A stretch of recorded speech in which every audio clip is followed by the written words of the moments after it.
Hey, what's up? I'm Paul Soltz, and we're going to take a look at my desktop and just start working on some stuff. I got so many things to work on right now, and not enough time. So, the gist of what I want to discuss is how to work with AI effectively, what I'm doing to work with it, and strategies that you can employ on your own. Before we get started, I need some more coffee, so let's get coffee. All right, so AI has been moving really fast this week. We had Gemini 3 drop. We had Codex 5.1 and now 5.1 Max, and GPT 5.1 Pro just launched, and then we've got Grok 4.1. There's a lot, and it's tricky to keep all this straight, and you need certain guardrails for working with it. So I've been following Peter Steinberger a lot. So steipete is his GitHub username. You'll see this. What I'm trying to do is just set up agent scripts to mirror what he's doing, and I'm going to use Codex to sort of refine it to be my path and stuff like that. I'm using Wispr Flow, so if you're not already using Wispr Flow, I would highly recommend this. Super useful application. I got really frustrated the other week, probably this weekend. It's been a blur. With Codex just failing pretty hard and just not fixing problems that should have been trivial. We're like right at a tipping point, but there's still frustration. So this is Wispr Flow. I talk to it all the time. We're going to be leveraging that today. So that's one of the tools we're using. We're leveraging this as a starting point because I want to get my tooling sort of a little bit more in order. I was going to check out Cursor, and I thought I could use Grok in here, but I can't seem to find Grok as a model that I can use. I don't see the Grok 4.1, so I guess that's not out yet. There was just an announcement about APIs for Grok 4.1, so I'm assuming that's coming. So it's just one more thing to play with. My daily driver is definitely Codex. I've stopped using Claude because it's lied so much. I haven't tried 4.5. It's just not worth it for me. It's not a very reliable model, so I don't really trust it. I think they'd have to have something significantly better. And I kind of live vicariously through Peter, who tests a lot of stuff. You can find his Twitter feed, and he's just like, he's always trying things. This is a great introduction. If you need an introduction, just talk to it. The no BS way of agent engineering. And then your best bet is to follow him on Twitter. Like, he is the one person I read. That's not the right link, not Twitter, but we'll go back. The one person I read on a daily basis is Peter, because his insights and takeaways are so on point. If you're trying to do anything with AI, like, he is like leading the pack. So he's someone that you should definitely be following just to understand like what's going on and just new ideas. So this whole thing is amazing. If we jump back to Peter's stuff on GitHub, he's got some really interesting concepts, and I'm playing around with some of these. I don't have quite stuff to show just yet, but Peekaboo is awesome. This is for allowing your agent to see apps. Version 3 is coming out. It's not cut yet, so that's on main, I think. That will be really cool, and I'm looking at that. And if that doesn't do everything I need to do, I am working on a tool that I'm currently calling Align, that's sort of based on some of the concepts that Peter is doing. So that's a really cool tool. I would definitely check out. Poltergeist is for hot reloading. Another cool tool just for build efficiency. This just automatically builds stuff so that it's ready to go. You can have your agents just learn how to figure out how to work with these, and that just works. And Tmux Watch is pretty cool. Oracle is the other big thing that if you're going to do anything and you want to pull in GPT-5 Pro or even Gemini 3, this is something you just ask your agent to ask the Oracle, and it can do this. There's a little bit of integration to get this working with your OpenAI key or with the browser. I had some issues where it wasn't always pulling. You've got to be signed in to ChatGPT over here, and then you should be good to go. So those are like the starting points. Now we're going to see if we can dive into a couple of things. So I'm going to spin off a task here. And so I'm going to use Wispr flow. Let's make this a little bit bigger so you can read it. I want it too big. Okay, we just cloned agent scripts from Peter Steinberger. I want to mimic a lot of the stuff that he's doing, but I've installed this in a different location. It's in dev/agent scripts from my user directory. So just let's make sure we update any of those file paths. I also don't have everything the same as Peter, so we're going to have to figure out how to do like the tool syncing stuff because that doesn't exist in my other projects yet. But like I like the concept because I've been building tools in my other apps and I haven't been sure where to put them, but having like a canonical source of truth I think sort of makes sense.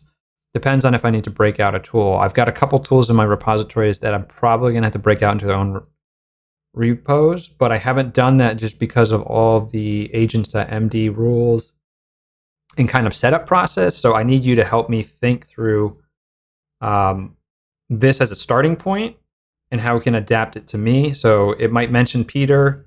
I want you to change any reference of Peter unless it's specific to a tool that he has done to my name because I am the user. So whenever we're talking about user, the user is Paul. You can make it just generic and just say user if that helps. Let's get a lay of the ground of how useful this is. And I want you to evaluate it, see if there's anything that we need to change, call attention to anything that you think I need eyes on to comment on, and run from there. All right, so what I've done is I've talked to Wispr flow. That does chat insert, so we'll see. We can't see it right now, but here you can see this is everything that I said. Now it will do, it will look at what I've said and it will alter it a little bit. So it does a pass on the words, gets rid of like ums and stuff like that if you ever say stuff like that. So it will paste it right here. We'll just press enter and we'll see what happens here. So I'm not going to spend a whole lot of time on this. This is just something I want to kick off and start. This is something I'm going to come back to later because we've got a lot of stuff to get working on.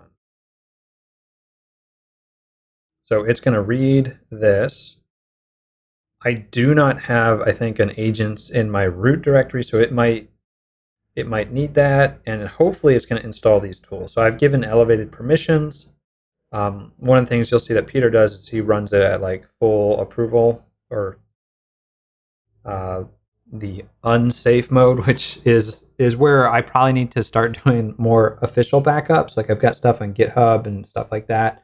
But if you're going to be running in this, I would highly recommend some backup solutions just to make this safer. And so hopefully this installs those tools. It might not do this in the first pass. I might have to ask it to install the tools that I need.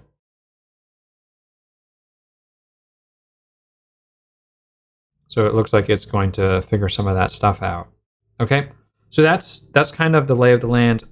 What I'm really struggling with and I want to show off is my spider harness here. Sorry if you don't like spiders. I am making an app that is all about detecting dangerous spiders. And this should be simple math, but Codex 5.0 and 5.1 and Codex 5 Pro have all failed. I've tried this 12 times. I am beyond frustrated. I had to take a step back because I got so pissed off at it that I didn't sleep well. And I was just like, how many times do I have to ask it to fix this problem? And I think I've overcomplicated things. So this is like we're at the tipping point. Like AI is really good at some things. It's really good for fast prototyping ideas, but it's not always good at like the seams of APIs and frameworks, especially when there's like math involved. And it has to get coordinate transforms correct. So when we have a video, let's just walk through the problem so that you can see if we can get AI to fix this now, since we have a few new models to play with. This is a video player right here, and the video player is aligned something like this in this space. So there's a little bit of padding on all sides, and this is the video player.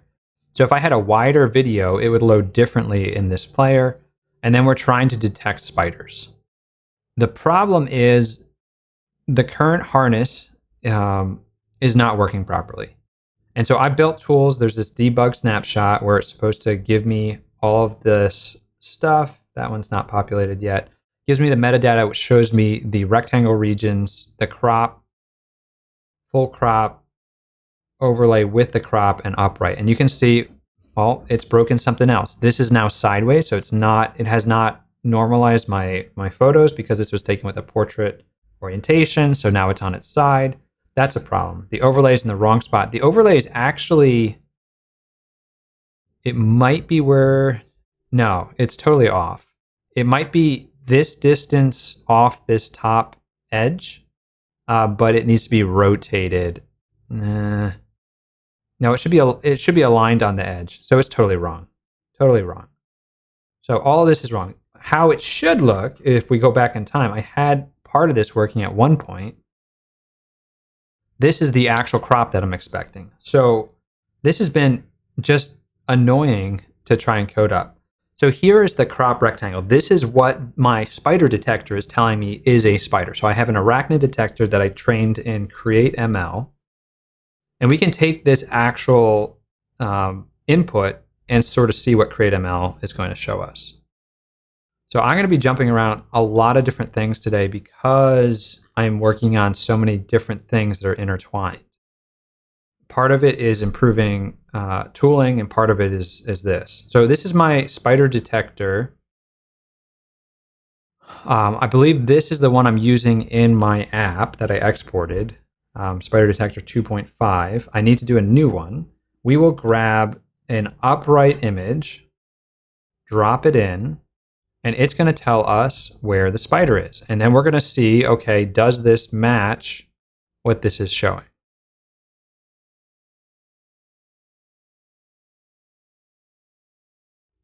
Not quite.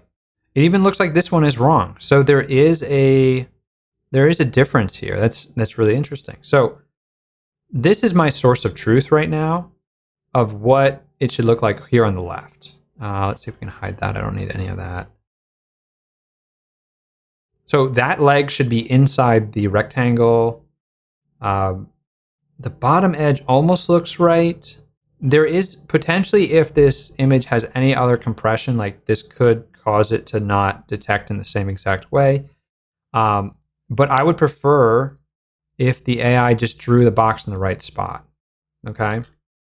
If we go up top, it is totally wrong. It's like, it's so frustrating. It's sideways. So orientation, respecting that's really important. This is really easy to get wrong. You can see the AI just like messes it up on all of these different debug outputs. Like this one is a different frame. So that's okay. That could be why we're seeing this box is different. We have to get frame 0. I don't know if this has frame 0. See, that offset makes me think that might not be frame 0. Okay, this one might be frame 0. Is this one right? Okay, so let's grab this frame, if this is frame 0, and see what it says. It could be the same exact image. It looks like the same. So this is frame 0. I expect the rectangle region to give me that. And this is kind of like my source of truth. But it's not working. So this is pulling that stuff in, and it's been a crapshoot on getting this to actually work. The other thing that I want to be able to do is I want to have square crops, and this is where it gets a little bit more tricky. So this is going to deviate from what the other system's going to do. Now, if I do a debug snapshot, let's see if it can give me square crops. Okay, so we have a square crop, but my model doesn't know about square crops yet, so it's not going to output that. So I'm going to have to train a new model on square crops. And my hope is that this helps me get better output. The problem with Create ML and and the backbone that I'm leveraging, this is built on top of, it's transfer learning on top of a base model. Well, this is just the detector itself.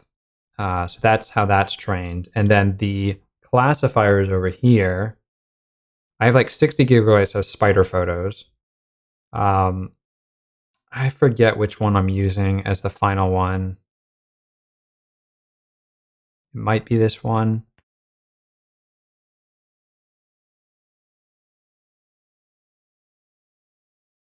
It would be nice if it told me that I exported the model with a specific name.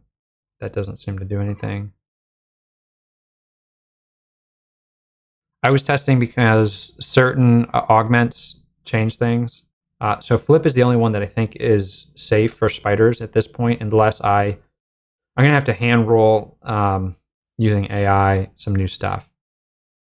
Oh, that's news to me. Hold up. Okay, what I'm looking at is the V2 version is actually bigger than I thought it was. Okay, so V1 is 299 by 299. V2 is actually 360 by 360. That's going to be really important.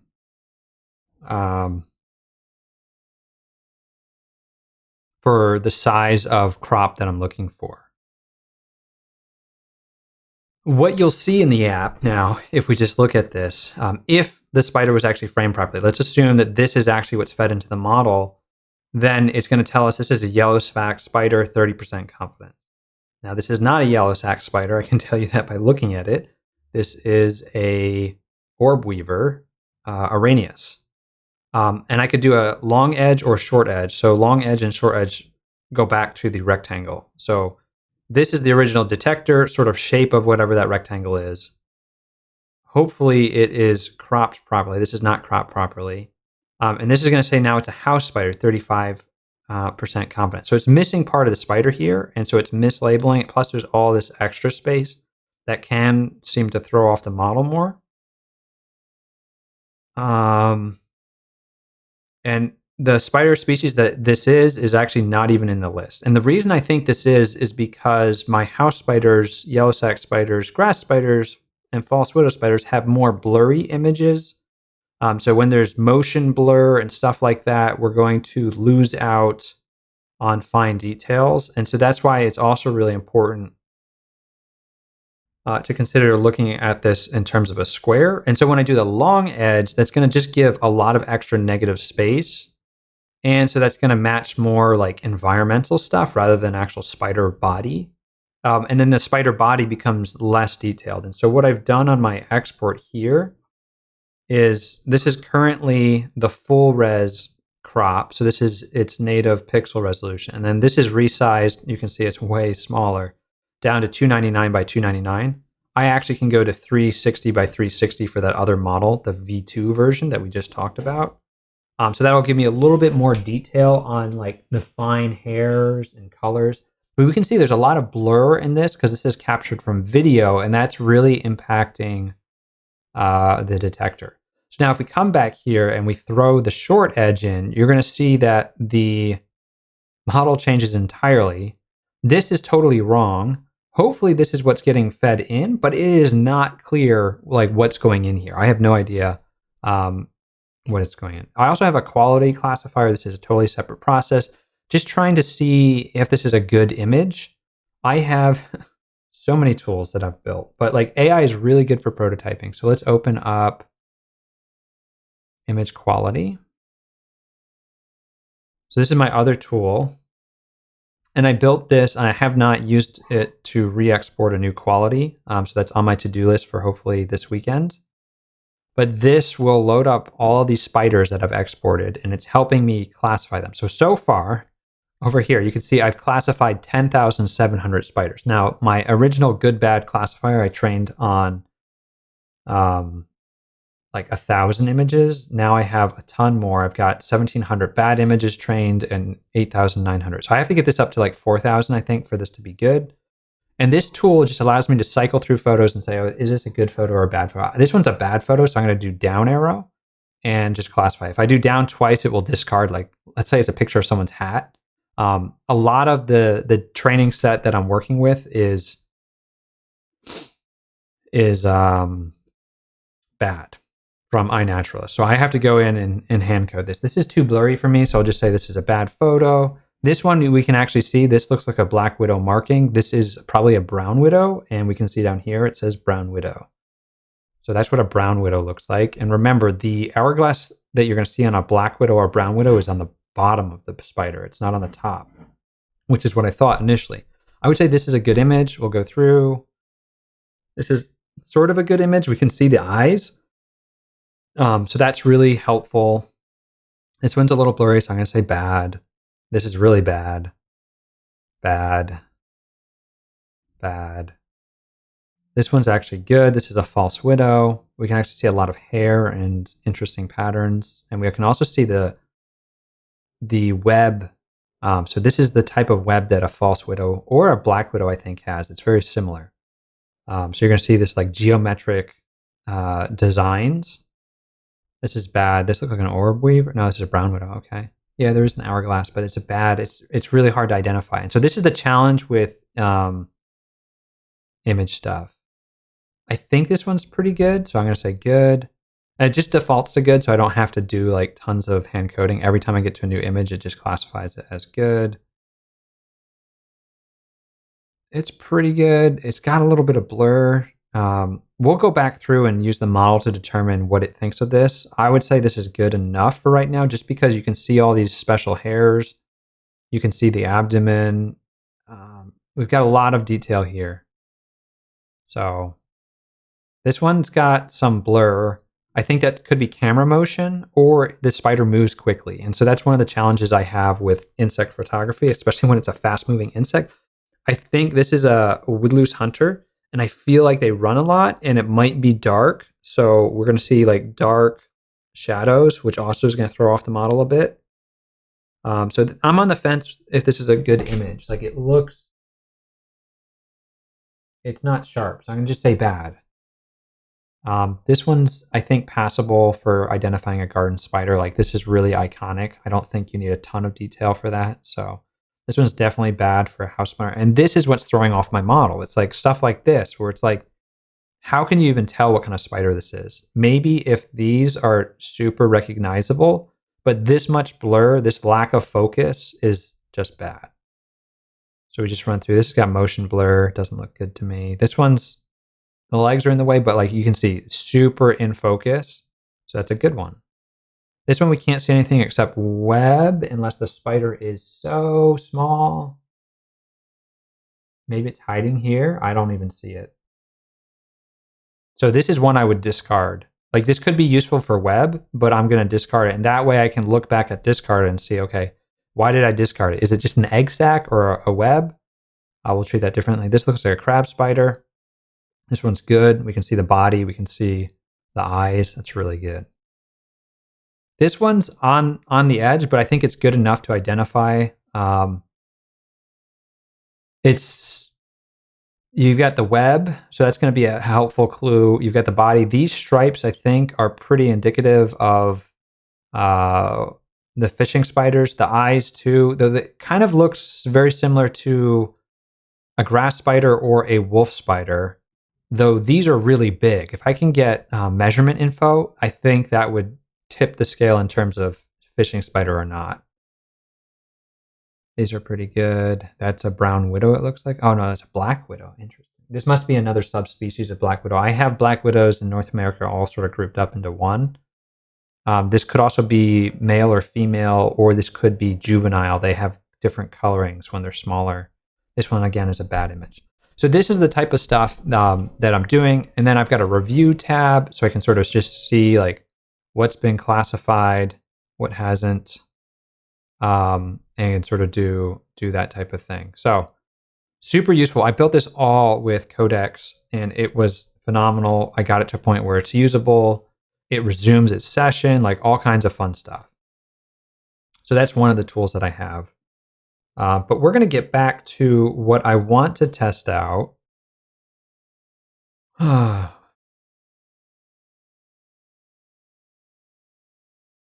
Why are you calling it Hi Peter? I am Paul. This is Peter's working project files we're going to adapt. You are Jim. I like to give my agents names. Are you able to update everything to be dev agent scripts? And then what else do we want it to do? Do I have a agents.md file?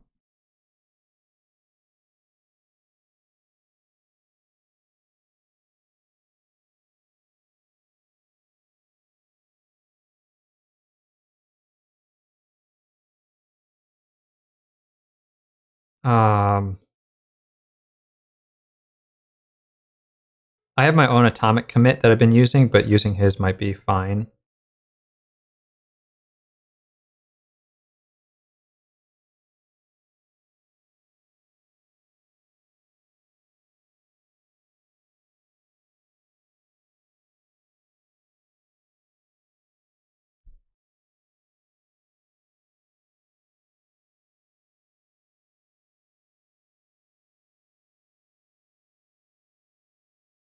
Okay, let's just jump on over here. What is all this? Did that download stuff? I don't know how any of this works, so.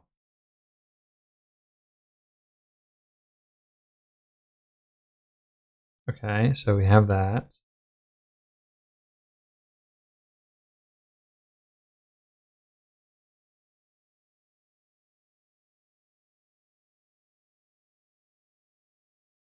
Let's try it.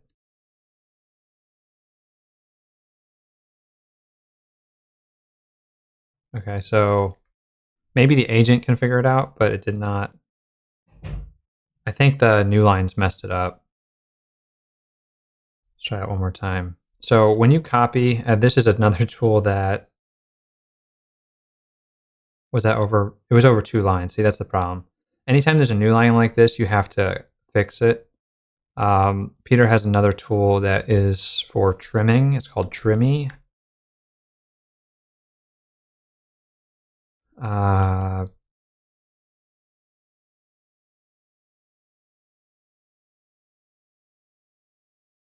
have not installed this yet.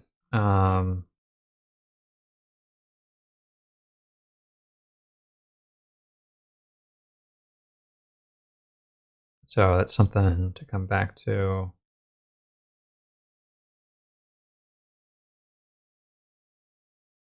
Okay. So I'll just install it.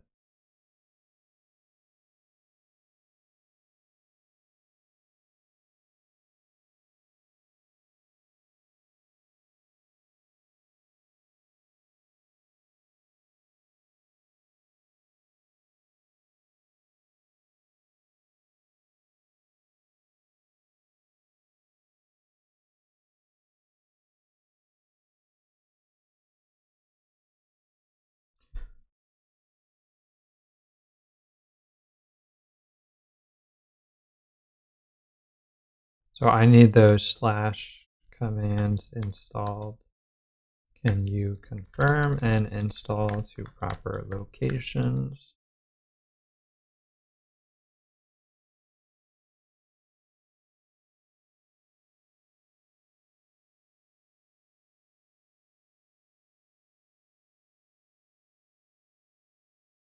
Okay, so we'll see what it does. Okay. So what I want to show off is I went on a walk and I asked a question if ChatGPT Pro 5.1, which is the newest model, could solve this problem.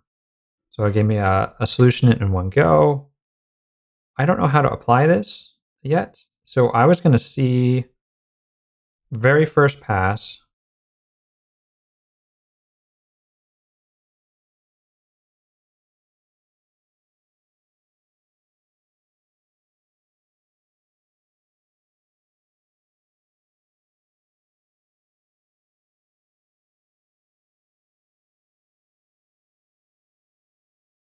We're going to go in here and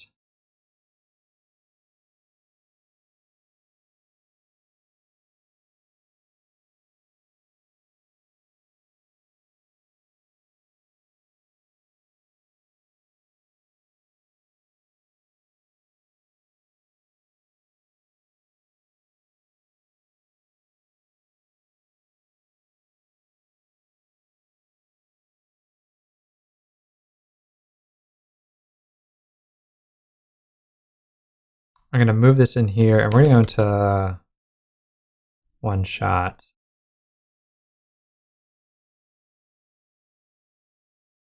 Okay, so we're on Codex Max High.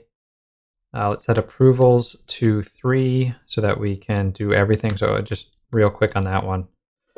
Full access, edit files outside the workspace, run commands with network access, exercise caution when using. So you have to be a little careful about this. Right now, just running with it.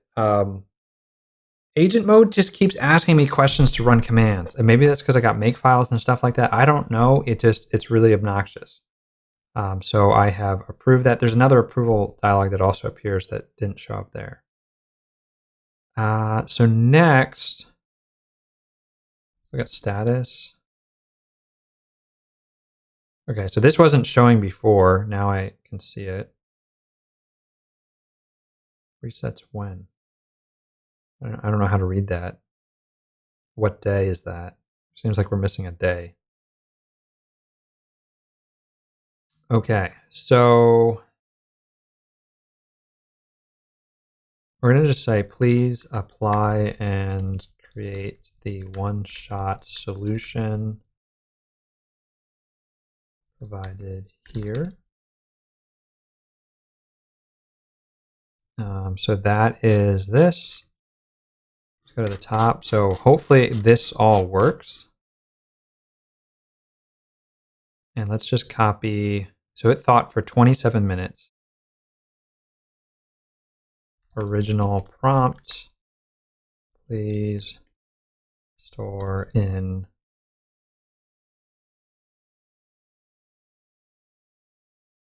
let's just call it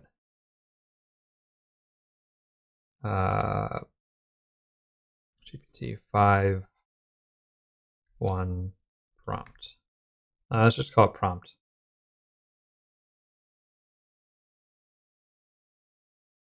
Okay, so I worked back and forth with GPT 5.1 to come up with a prompt to just give to GPT Pro.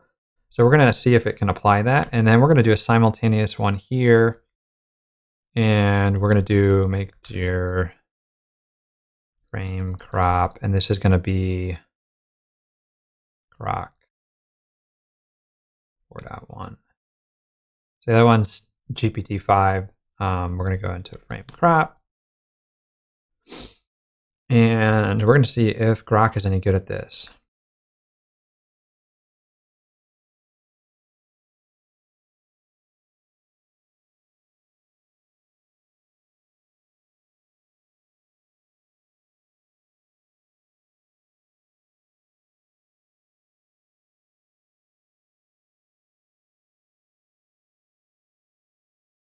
Okay, so let's go to Grok. See if we can get access to this. History. I got the copy from, so it doesn't have visibility into what I asked it. Okay, so that was my question about tooling, so that's not it. I'm gonna have to grab it from my iPhone.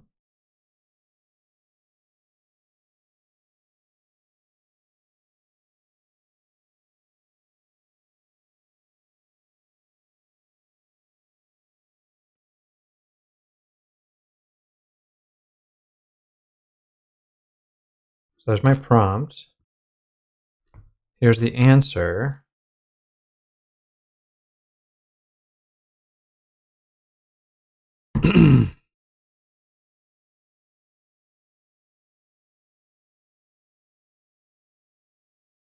but it says interrupted.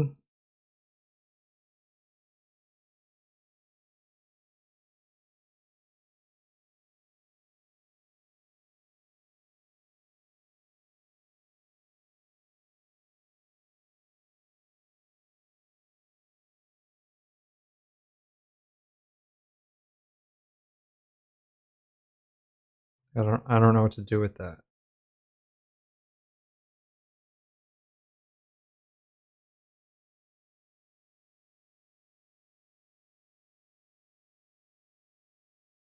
Okay, we'll just regenerate it because apparently it just lost. Okay, now we'll jump back over here and we're going to go back to this frame.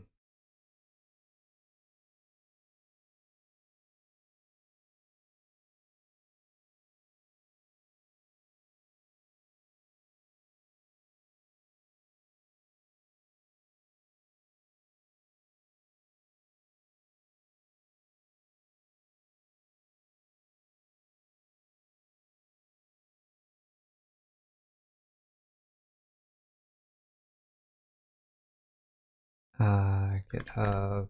I want this guy. Oh.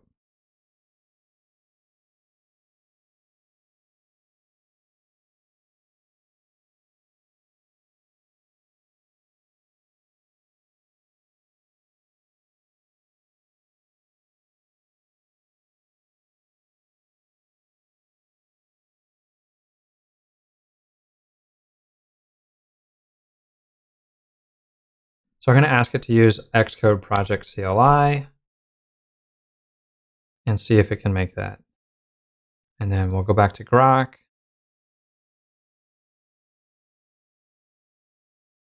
Oh, I don't want auto. I want... Okay, let's try this again. I don't know how many times I have to ask this.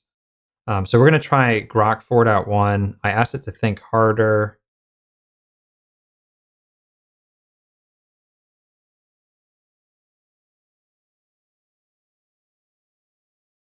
Like, does think harder mean it's thinking? Do I have to just select this? Let's just select this so it's more repeatable. Okay, that doesn't do anything. Okay. I need to regenerate. I'll try with Grok 4.1 thinking. So Grok was doing a lot of smack talk.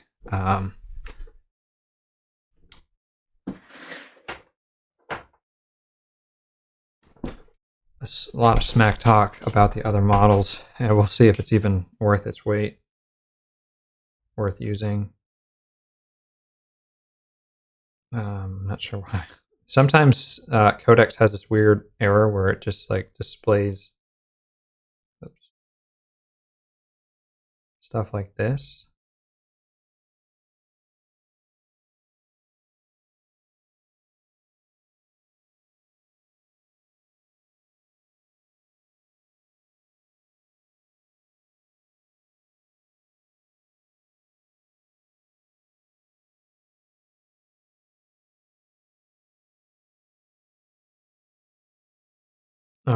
And I guess we could try Gemini. So Gemini can actually run through Cursor. So let's spin that up.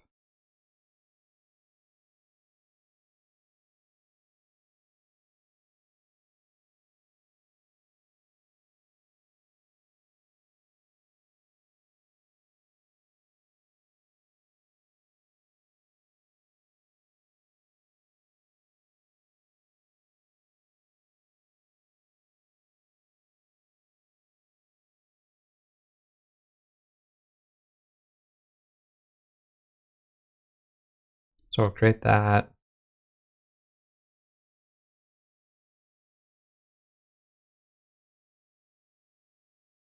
Can I do this? Excellent. So cursor period starts a new thing here. I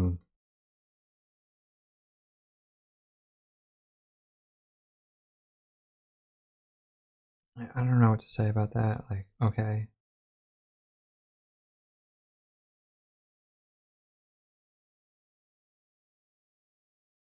How do I ask a question? I don't want to create the file. I want it to do everything. Gemini 3 Pro. Are there any configurations for this one? 200,000 context. That's smaller than I thought it would be, because Codex is higher by 72,000. Okay, so we're gonna just paste in exactly what we just sent to the others.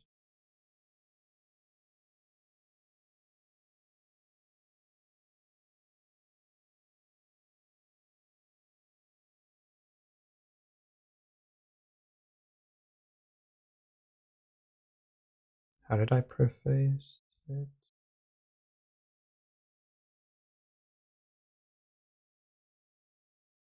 Move this over.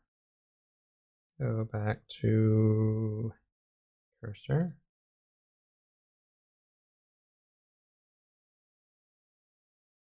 Close that. Okay, so please create prompt.md. We'll paste in the prompt. And then we'll say, and then implement exactly what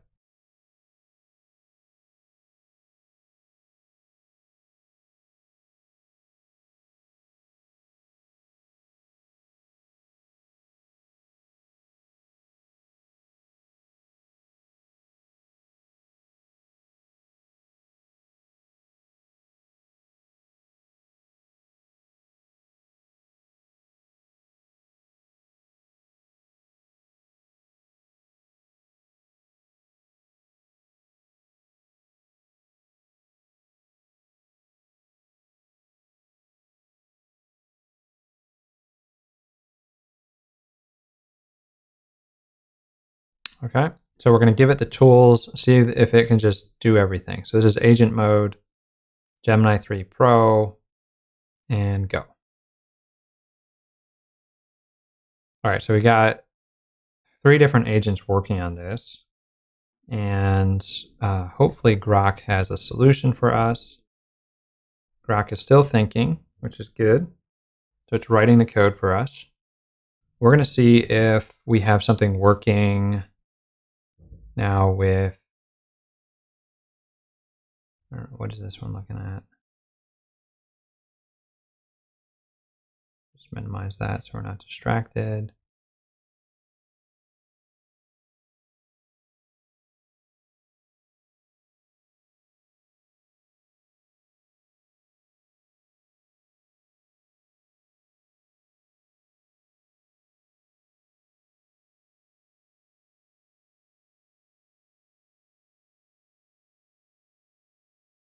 This is an old conversation.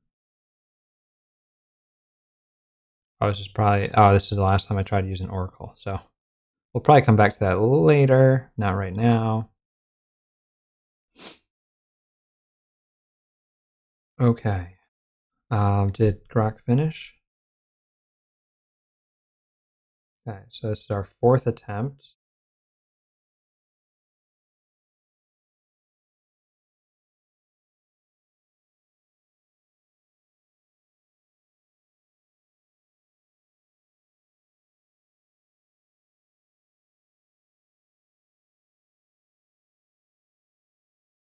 So I want to copy this, and then come over here and see if we can at least get Codex to implement this, since I have no way for Grok to write this code.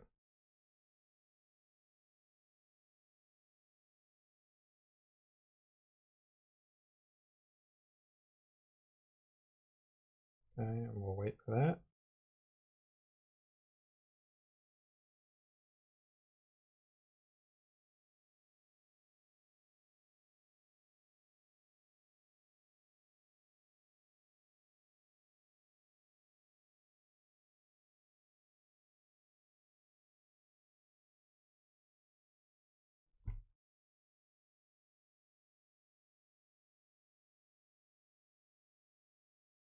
Okay, and let's go back here.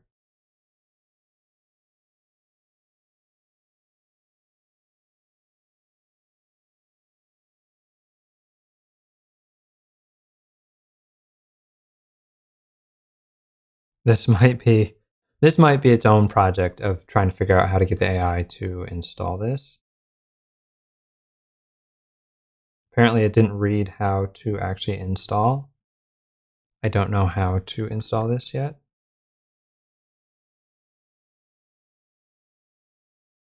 Through install XCP. Did you even try that? Because like it looks like it tried to install the wrong thing.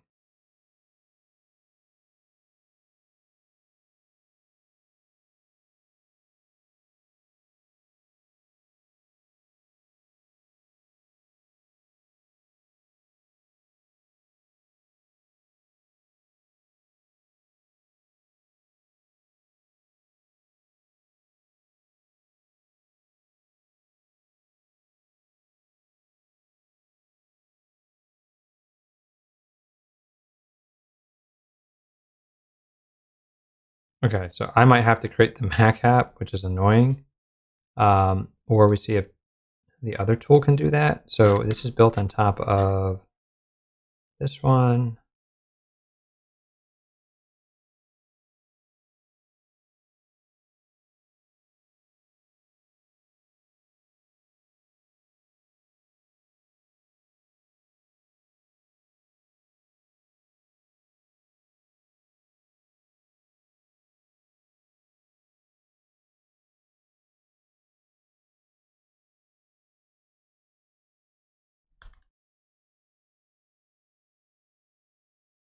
Okay, so I said, can you create it using Toist? CocoaPods used to auto-generate projects. Can you do it? Or can any of these tools do it? I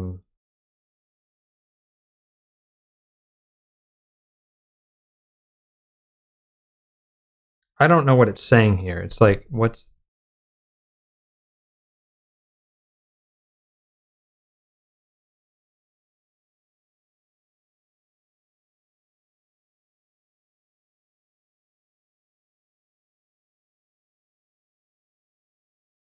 We'll see if I can do it. If I can't do it, then we just have to create it. That's fine.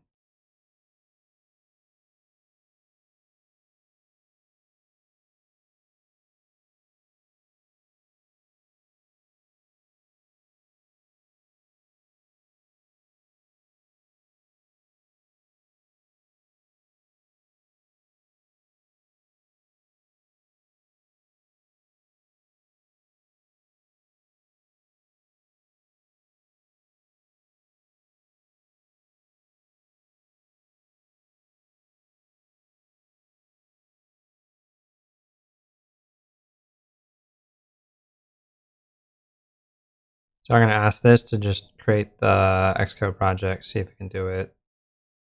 Let's see where we're at with cursor.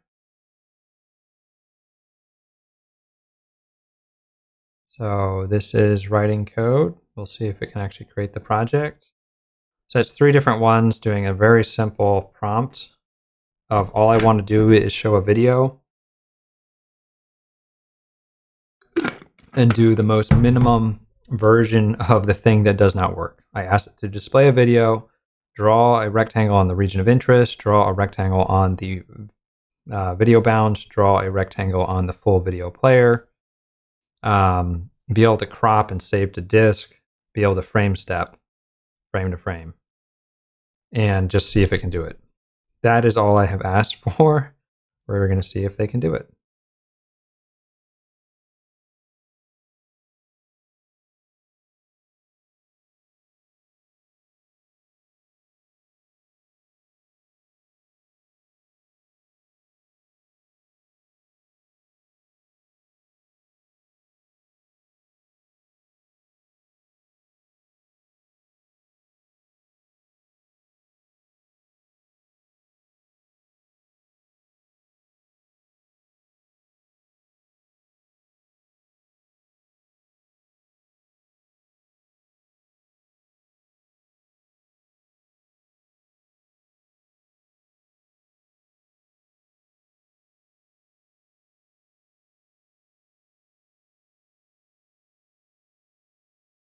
Okay, so let's see what this looks like.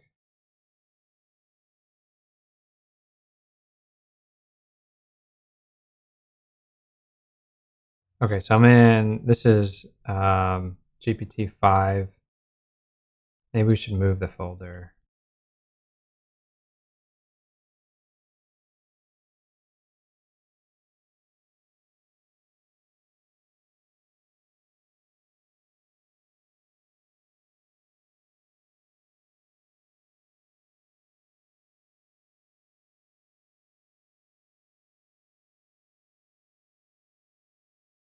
All of them start with G's now. Interesting. Okay. How do I don't even see the project. So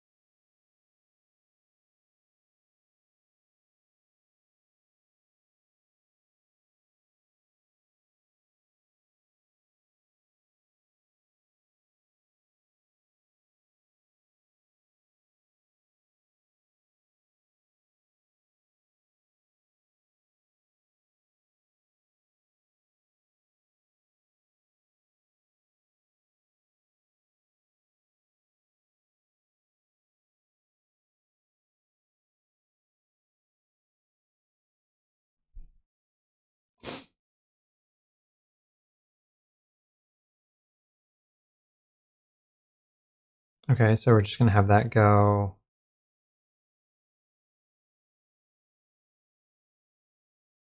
And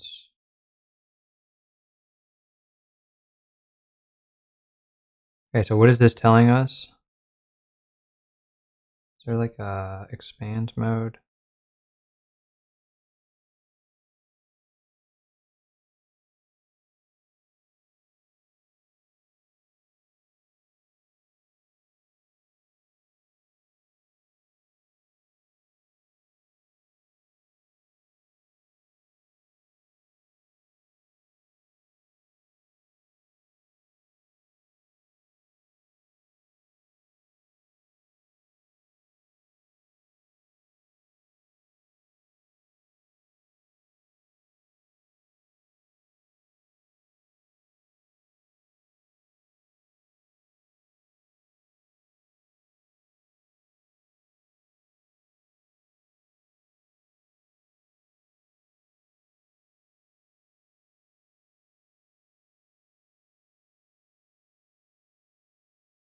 Okay.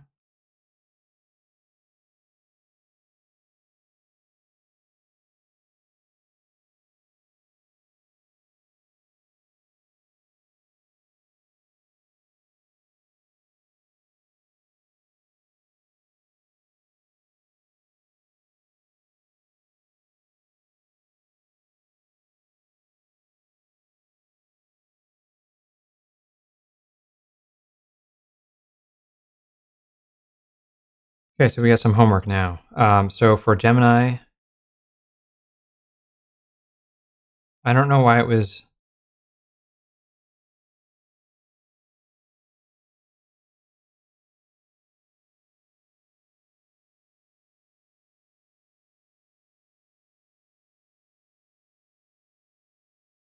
I don't know exactly what it did here. So it just told me, we're gonna need to have this over on the side.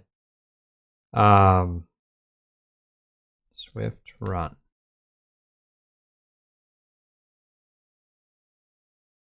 Well, that's cool. So do I even need Xcode?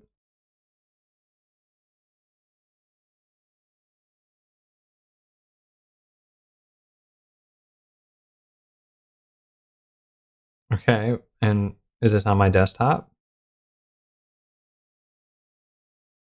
No. Image cropped. Yay! Nothing. How is this running? Okay, let's try Swift test.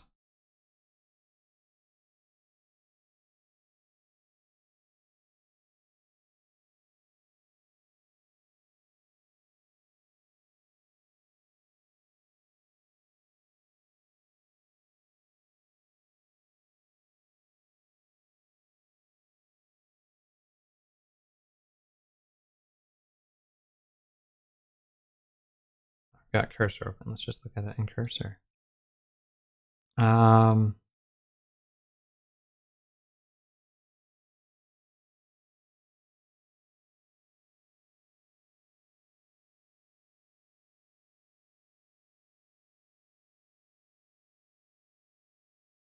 I was under the impression that I need an Xcode project for this, but do I not?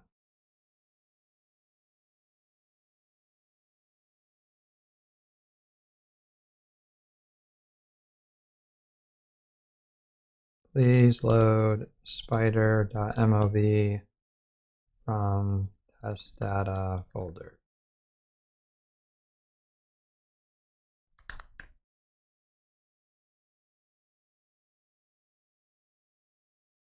I don't see anything in here about the actual video being loaded, so I'm a little skeptical.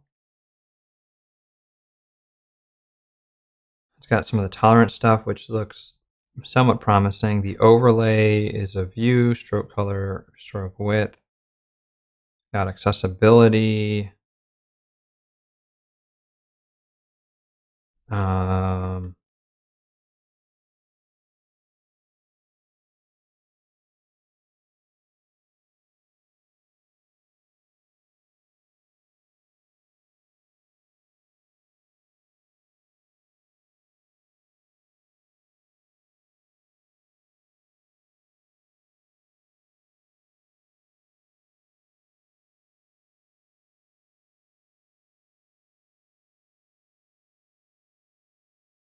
Okay, I'm confused. It's got like a to do here. Did it actually do it up here? I've got an NS view, a subclass. Here's a transparent to clicks.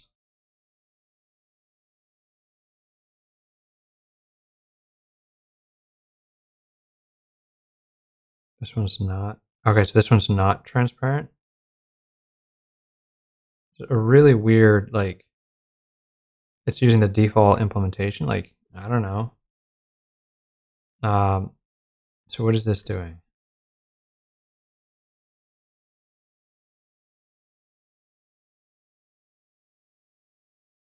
Okay, maybe I sent the others down the wrong path if this is possible.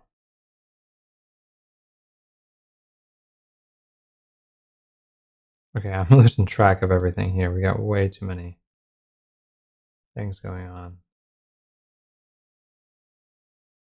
Okay, now maybe did I miss it? Like, is it there? It is there. I totally whiffed on that. Okay, so I'm just gonna say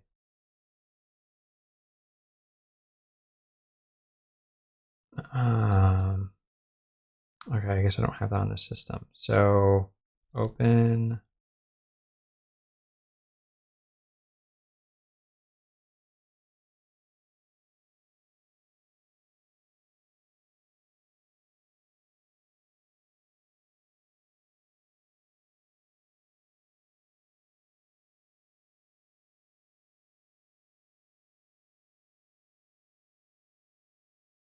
Well, at least it has the frame crop thing rendered. The colors are, oh, it is yellow and there's green. I don't see the red. We don't have a video.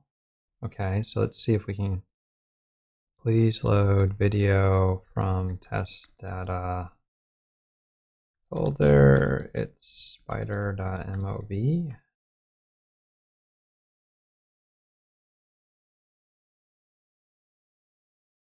Okay.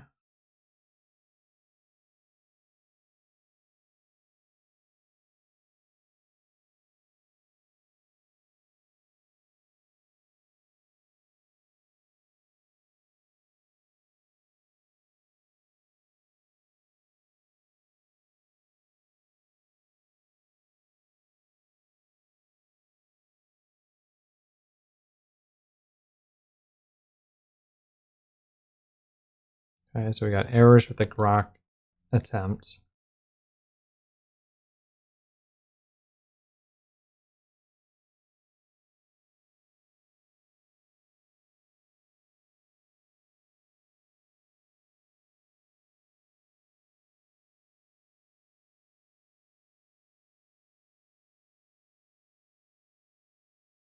I want to know who caused the problem,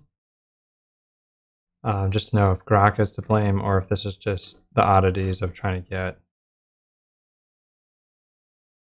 this working.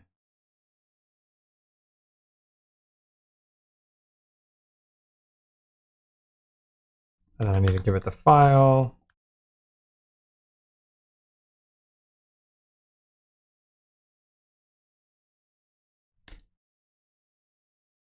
Okay, that's still working. Let's see what we have over here.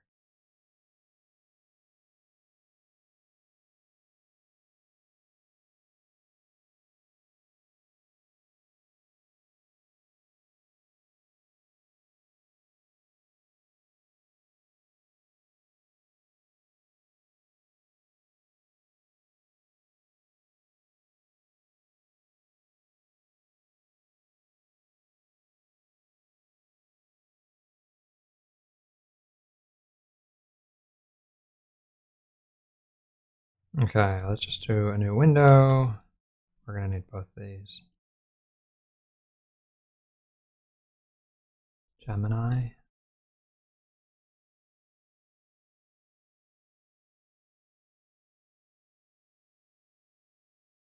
Failed to open.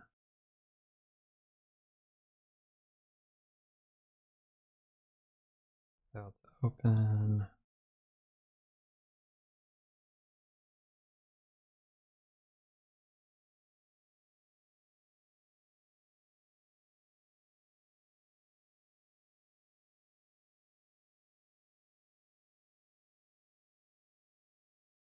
Okay. There's a bug where this doesn't always open.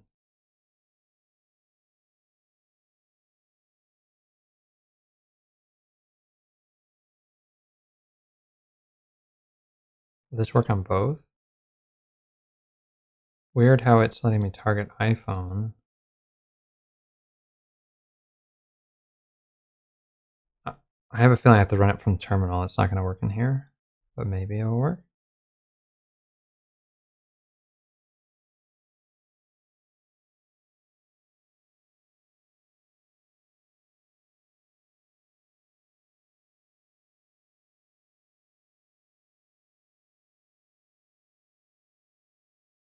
No dice.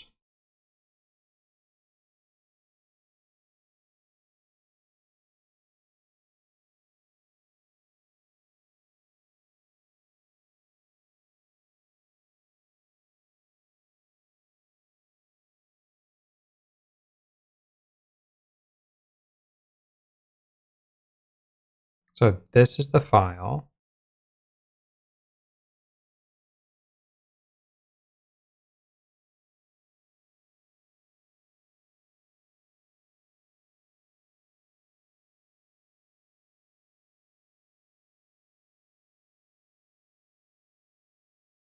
Okay. So that didn't work. And let's see.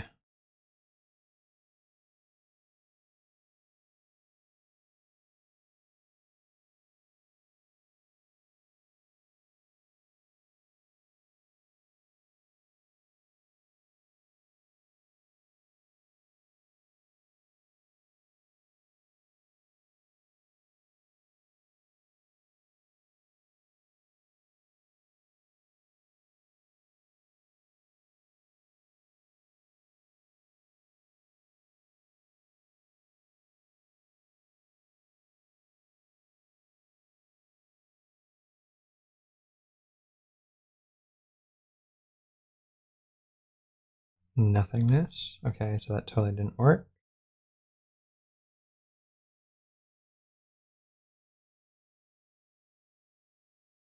No one can get it to work.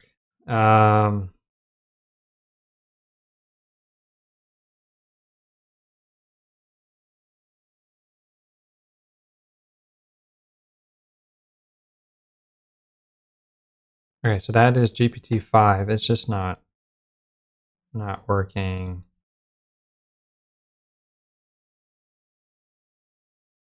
I didn't see that first one, so let's just see if that one's any different. Maybe it updated the wrong project.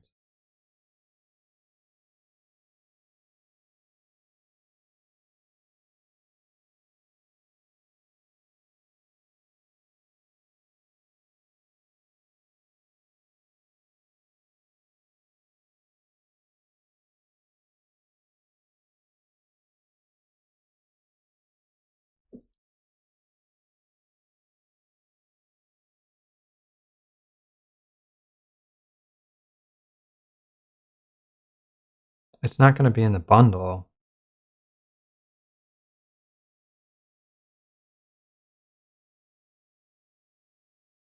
I'm going to have to move some of these around so I can just keep track of this.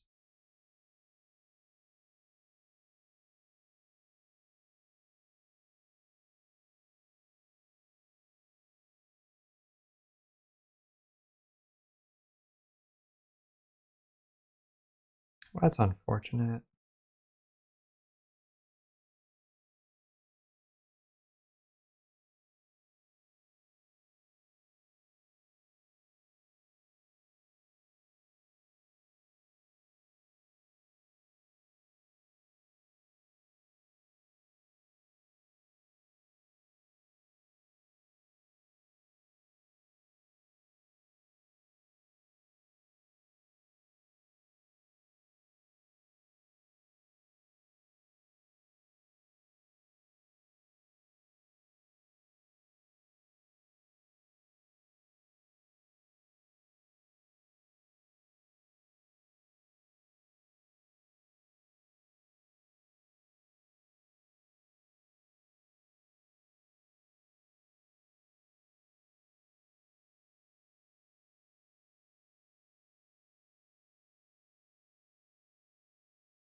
Okay.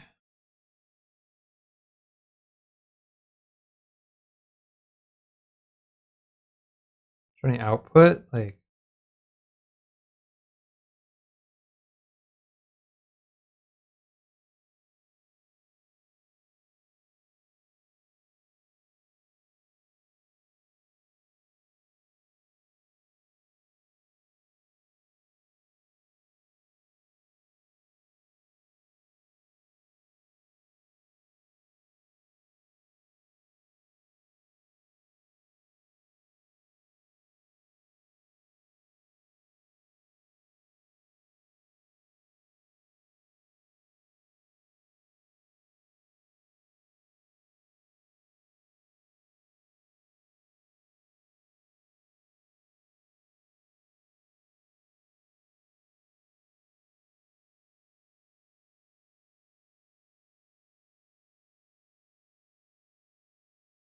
okay. It's not working. Errors are silent. Like, I don't know. So one shot failed on GPT-5 Pro. The integration is going to be really hard unless I'm hand doing it, which I didn't do. So I just let it go to town with that. Up here we've got, I think this is Gemini.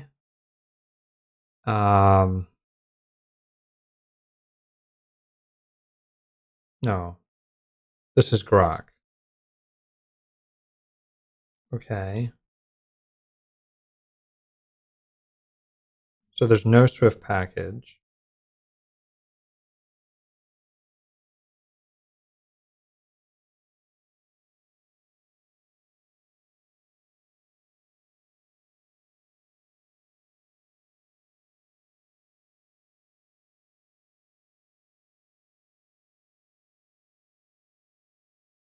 Let's clean it.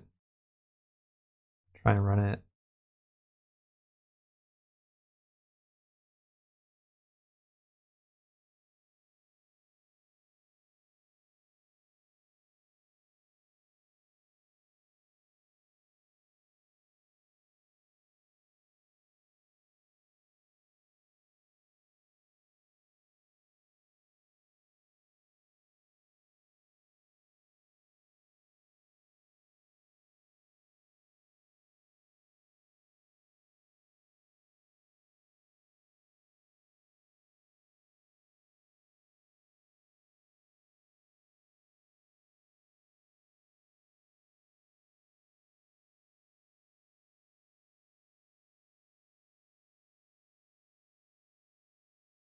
So there's no notification for this. So this is the wrong thing.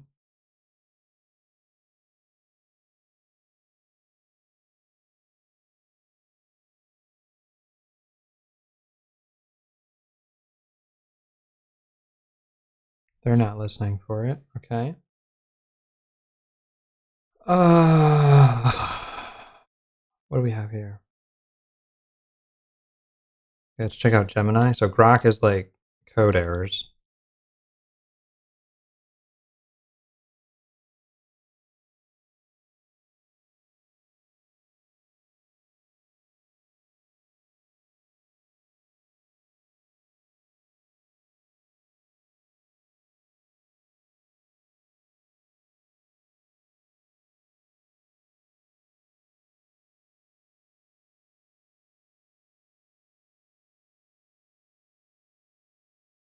So Gemini was unable to find the file.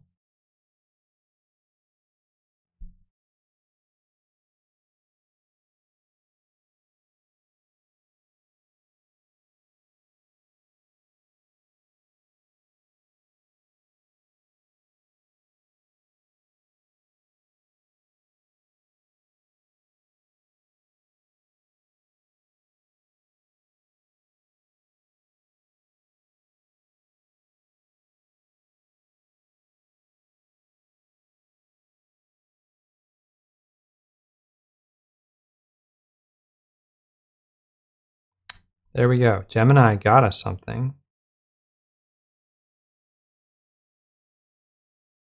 It's not drawing. Why don't I see anything?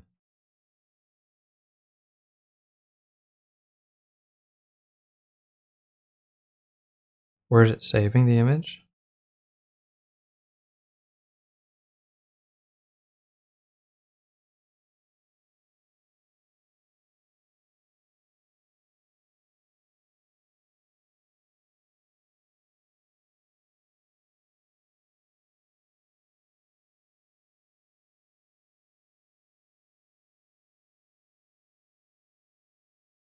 So I'm going to ask it to add a button to show the crop and finder. So Gemini is actually showing the most promise right now. Oh, we didn't test Codex on its own. Like we're giving it all this like insights on how to do it with everything else.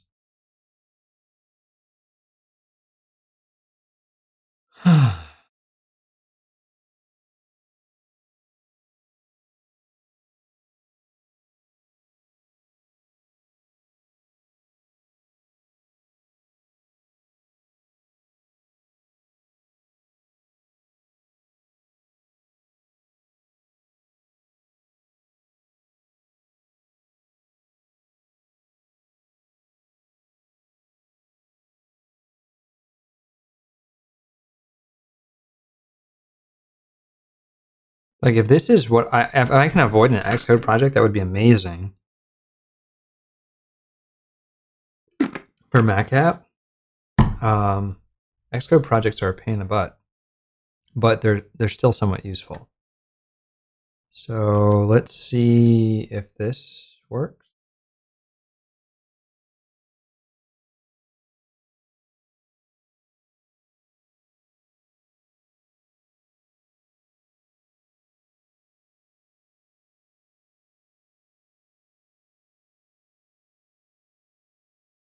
Well, it's not there. Okay, there it is.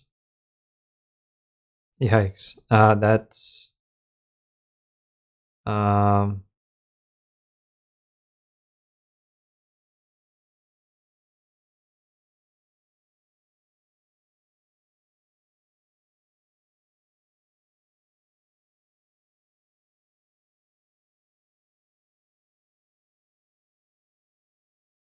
okay.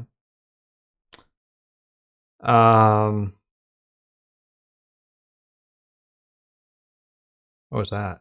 What did I click? I have no idea what I clicked. Let's go back here, get a snapshot of this. Oh.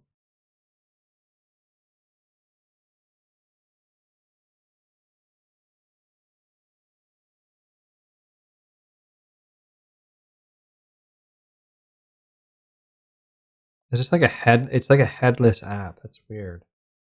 It doesn't appear in the bottom.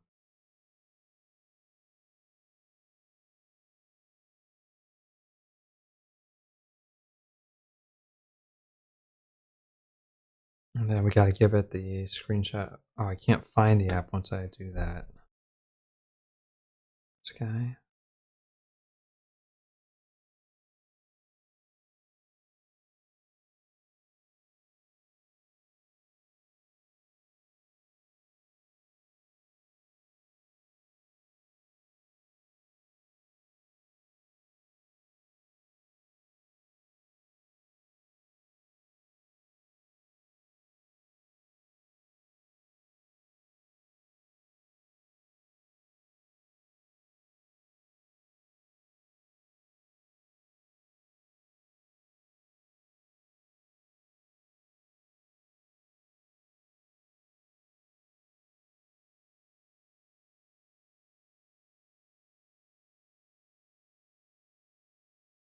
Okay, so I'm asking a question. With the Swift run, it causes an app window up here, but I don't know if I need an Xcode project or other settings to make it appear down here in the dock.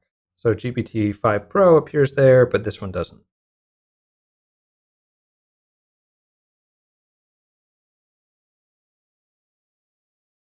I'm going to say keep all for what we have here. That's the cursor way of doing things. I don't know what this tab is. Just a full screen view. I haven't used this in a while. Okay. That's cool. Okay, so let's go back to where we left off. So that's Gemini. This is our Grok attempt.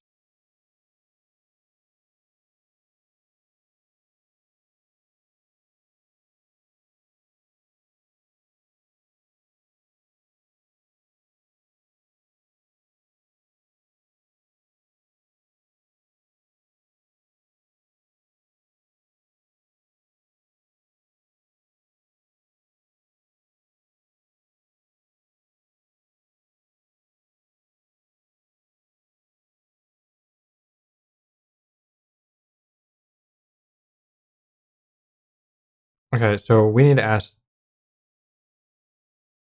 is the code broken because Grok 4.1 generated buggy Swift code?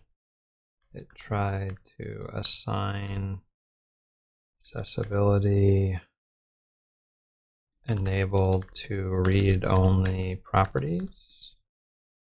Please explain why this doesn't work. Do not fix it.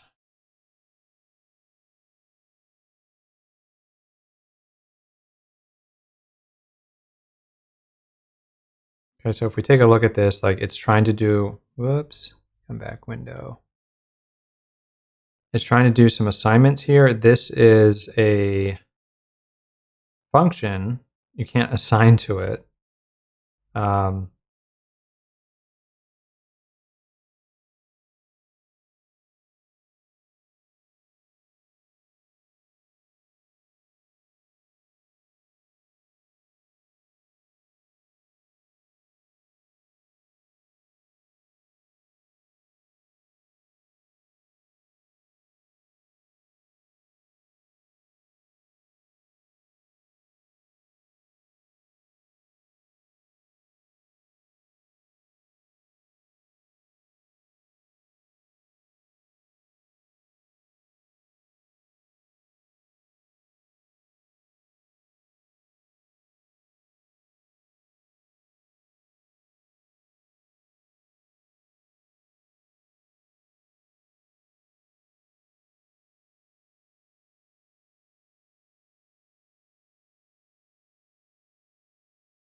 So Grok is not looking great, but let's do a code review and see if Grok can fix it.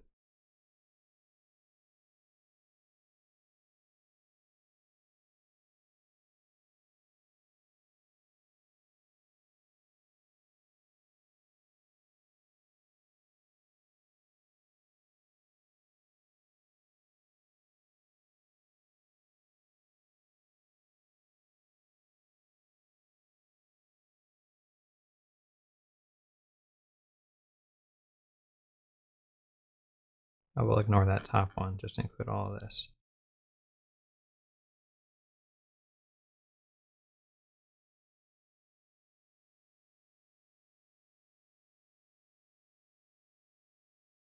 Okay, so I'm going to ask it to put together a summary. Okay, so we're jumping back. This is GPT-5. Let's see if this one works.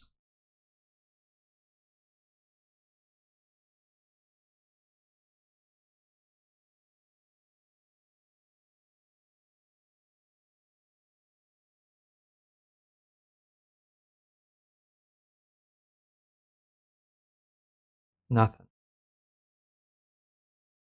Why is it looking in the bundle?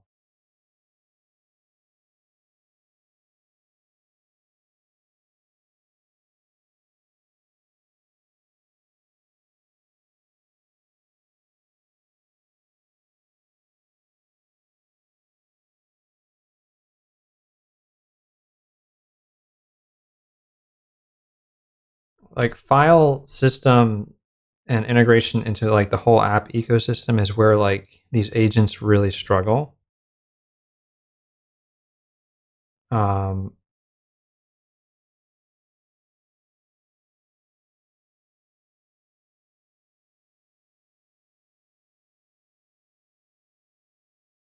the synthetic frame provider does not actually have anything meaningful in it. So let's see if Codex has.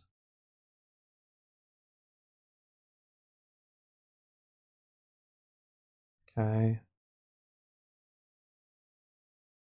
We can fix that one code sign issue. I think we already did fix that.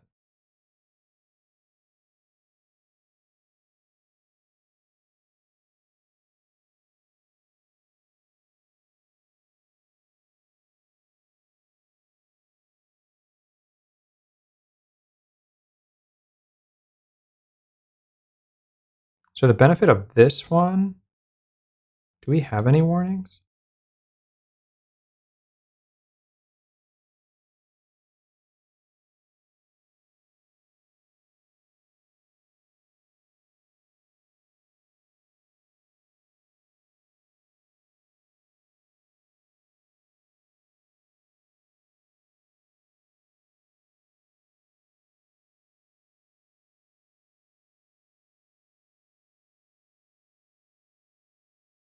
So it might not like the underscores.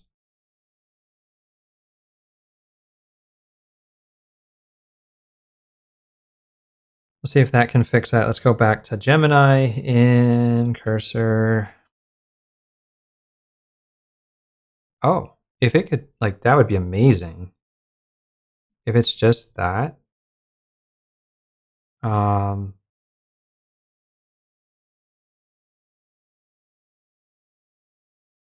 Okay, let's go back to Gemini.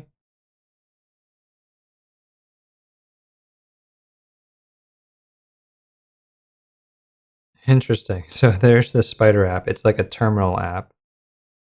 Um,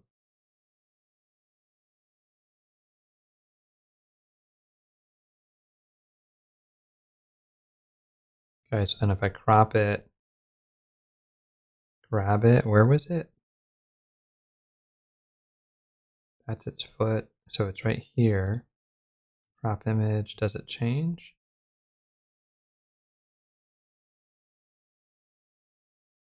Still there.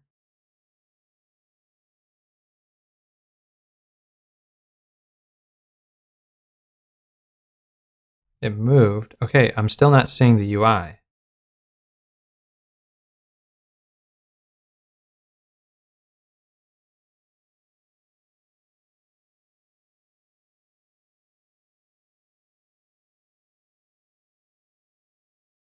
AirPods are not the best for dictation? That's weird.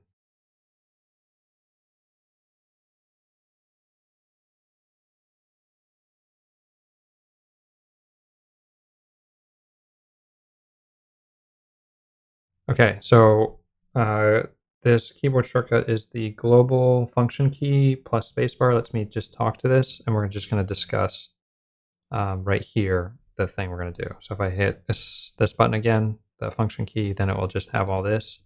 And delete that, we're going to talk to it. Okay, so now I see the app, but it's not like a traditional app. It's more like a terminal app, which is interesting. I didn't know you could do it this way. But it's not a regular app. I do like that I can just run Swift run and see something, but your overlays are totally not working. So I just ran it and it doesn't work. I need you to investigate why it doesn't work. You're not showing the UI. There's no ability to see what I'm dragging. It's not entirely clear what's going on here. In the app, there's no overlays. They do not appear. You've got to fix that. So I'll just grab this and drop it over here. And that's it.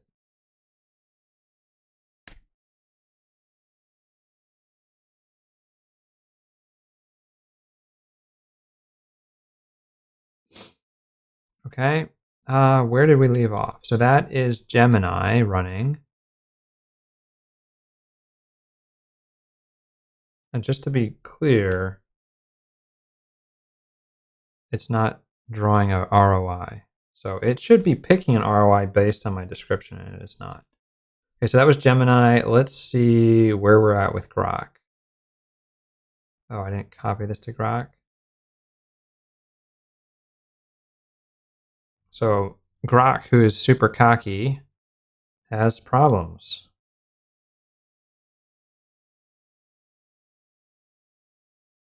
That's not an issue. The code signing was fine.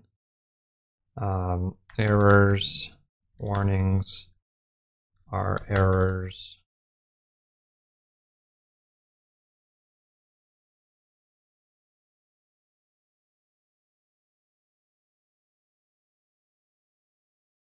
I don't think that pasted them. Let's go back over here. Go to the Grok app. These are all my warnings and errors. Copy, Command C. Go back over to Grok.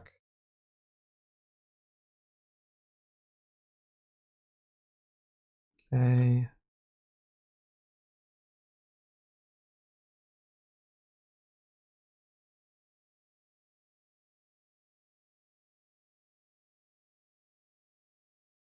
Do we have tests working?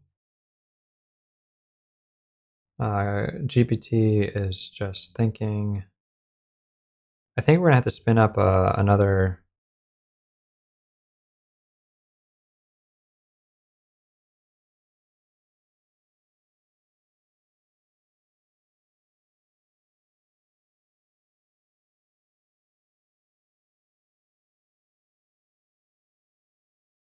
See if we can do 5.1 Max all on its own.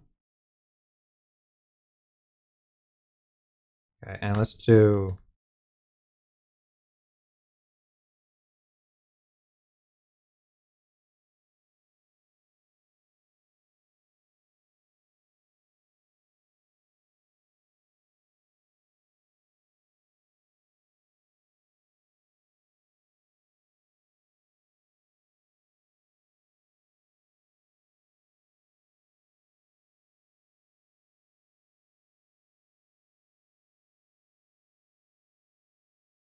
That looks terrible. Okay. Let's see how this one looks.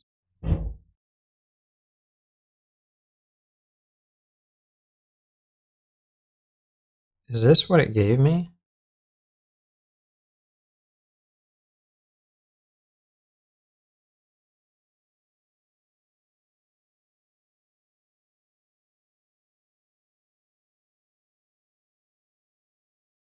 Is this no longer giving me like clean markdown?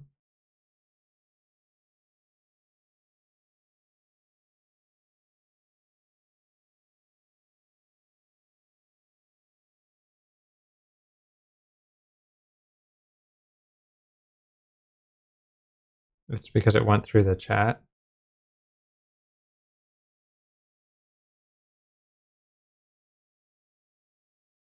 Okay.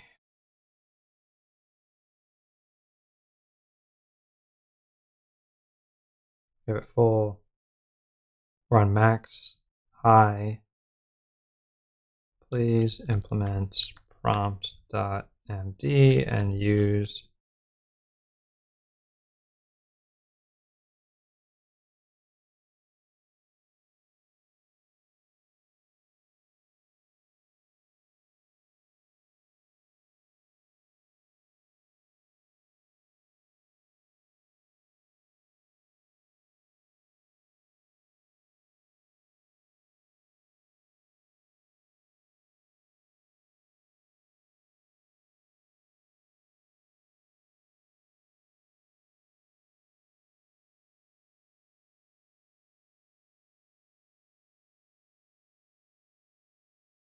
Okay, just telling it to do what I want it to do.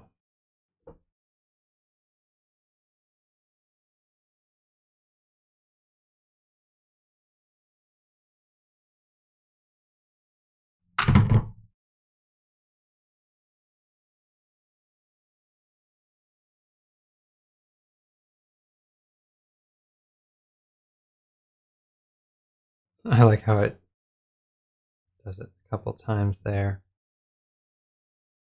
Okay, where did I put that window?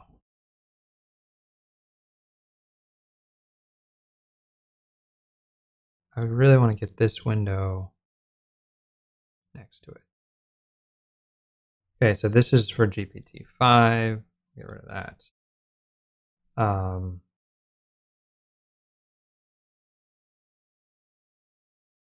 What did it say it did?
All right, GPT-5.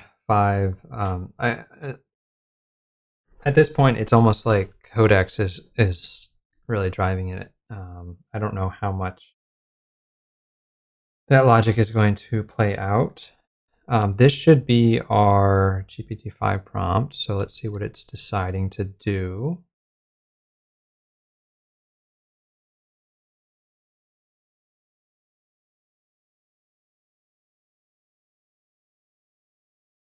Okay, it's made its own video file. Is it copying? Whoa, whoa, whoa. Why are you moving my file?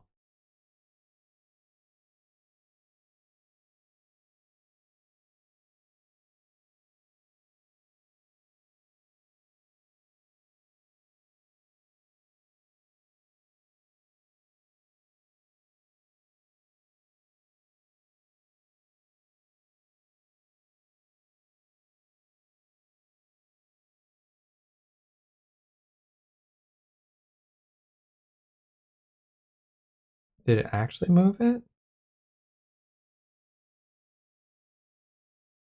Don't know.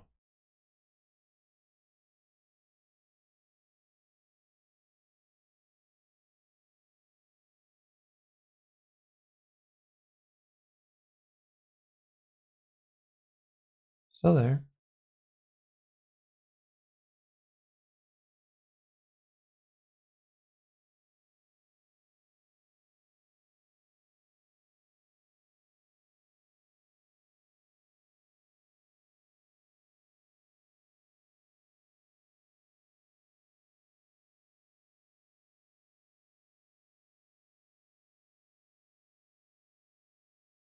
Okay, we'll just let it cook on that.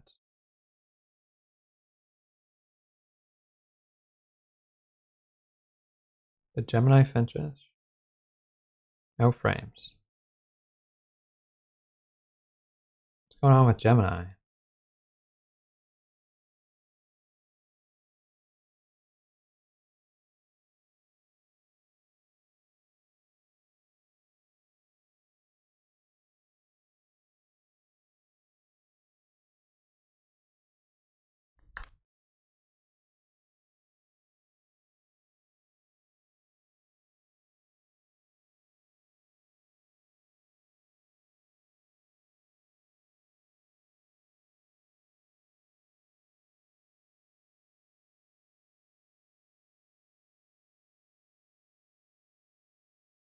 It's not giving them a name. Does it give a name anywhere else?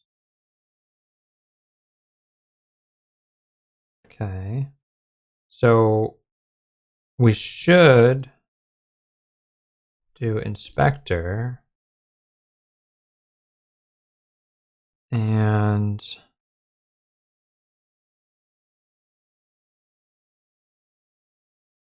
it can't inspect this. Interesting. It's like this doesn't exist.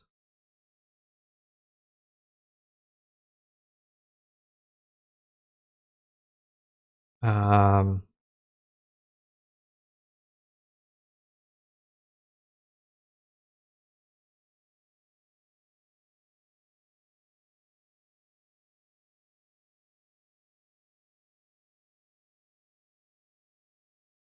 so what do we need it to do?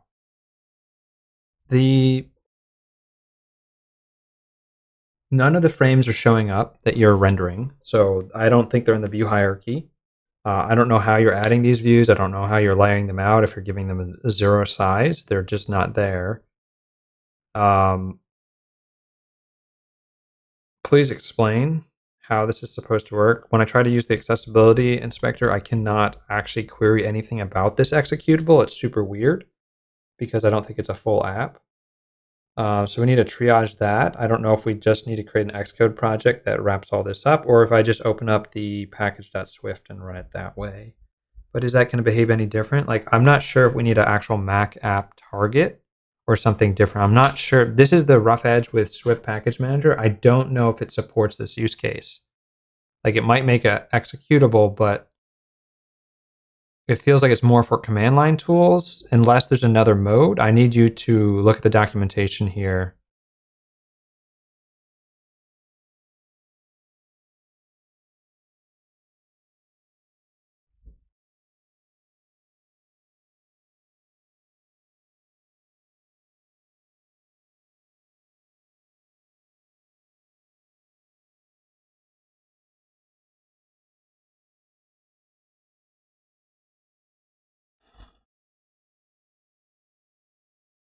Okay, we're going to take a little break, and I'll be right back.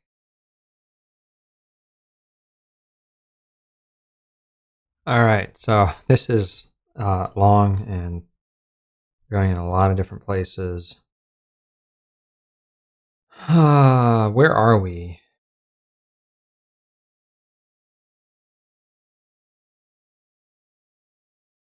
I created a script to package it.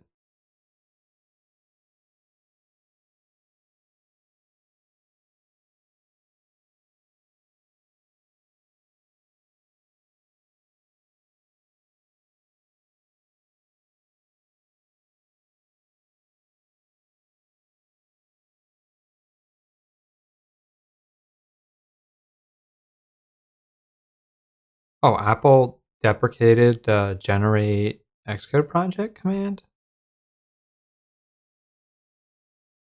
Is that true?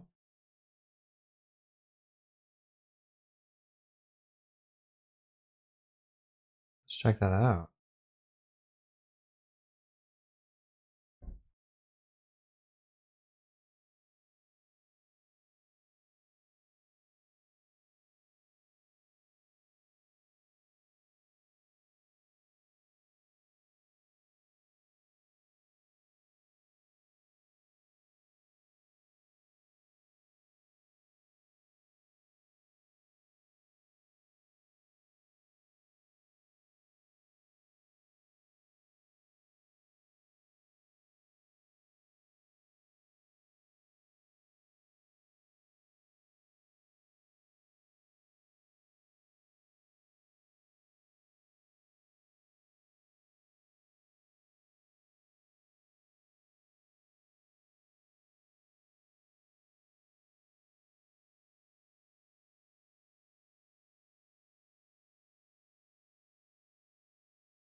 This is from 2021.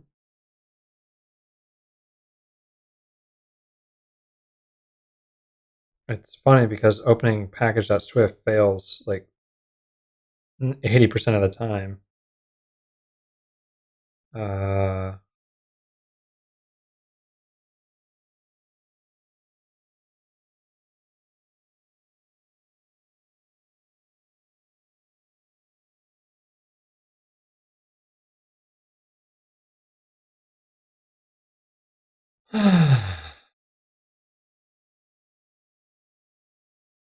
No idea.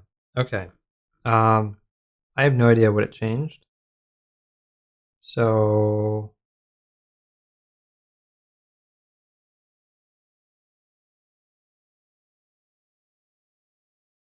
no frames.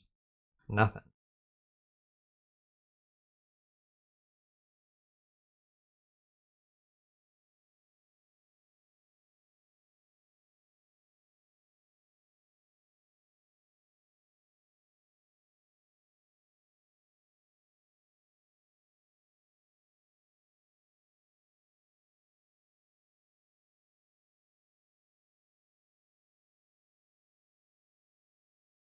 So its UI code is wrong. I asked it to fix it. Nothing appears. Let's see what Grok said.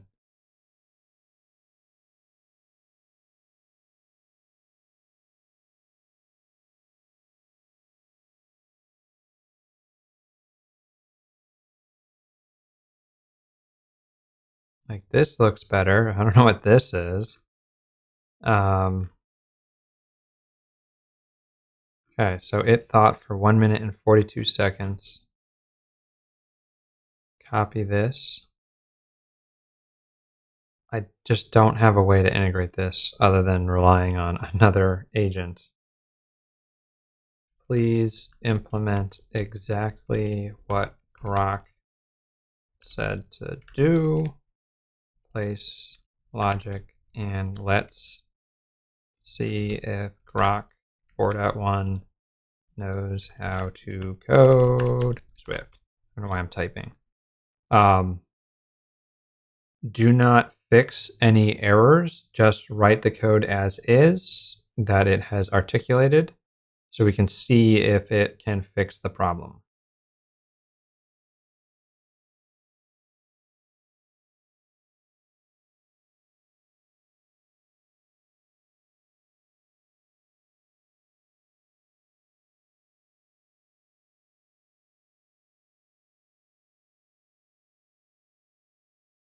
Am I missing something here?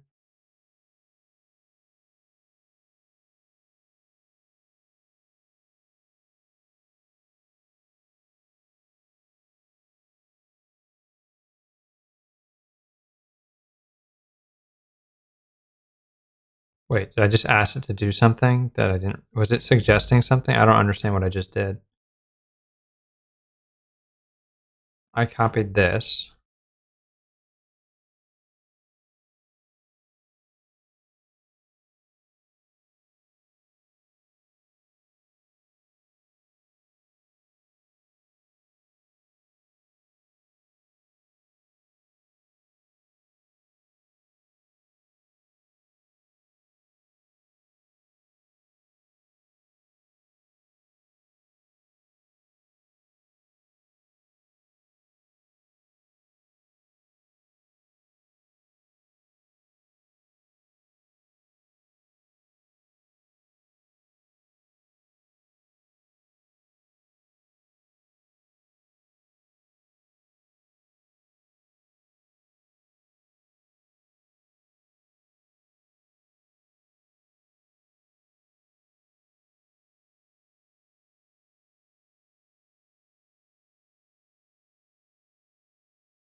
All right, so I'm asking it to see if there's a file I need to remove.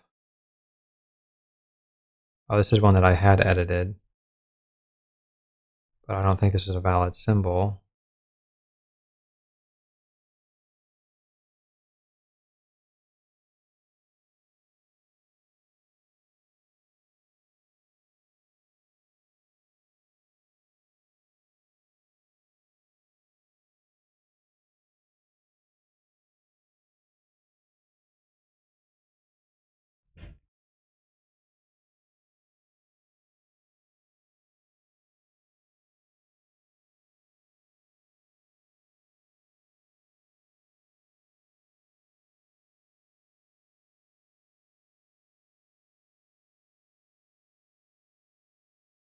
So I'll get rid of this, get rid of this.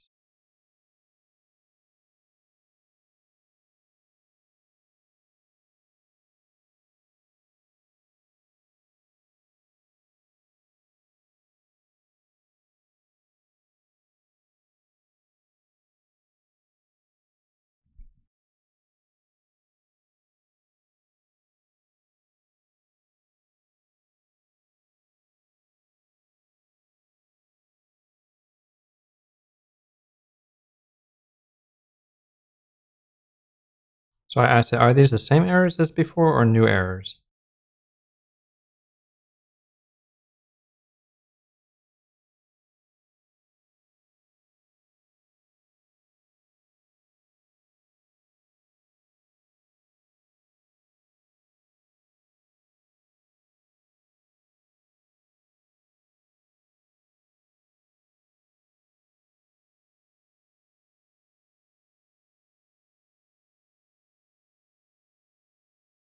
Okay, we'll try one more time with Grok.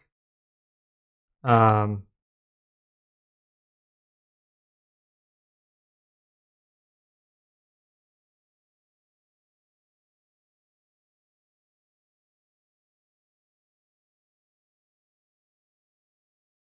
so I'm just going to delete this, delete this.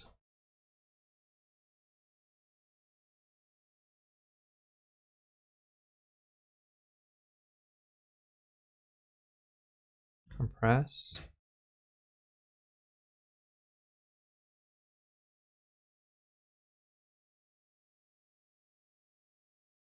Zip is not supported. Awesome. Okay, let's try and drag all the files then.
Did it, maybe I didn't actually send them. Let's double check that we're capping these. So that could be on me. Weird. It's not pasting properly.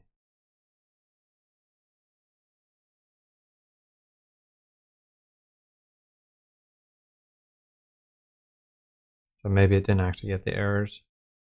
We'll try again.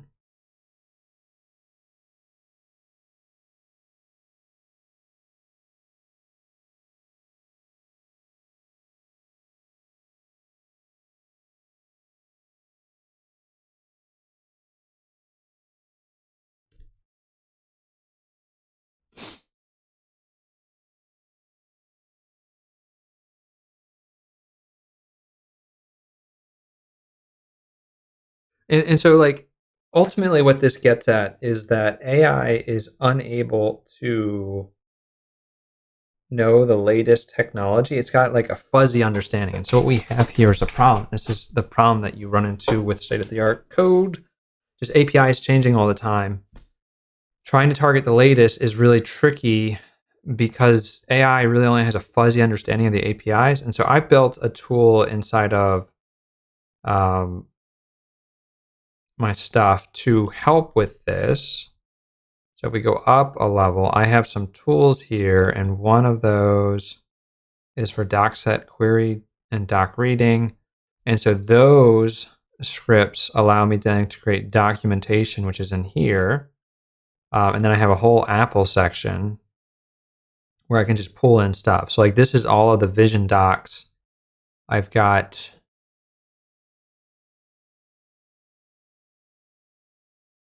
some kind of header and then content.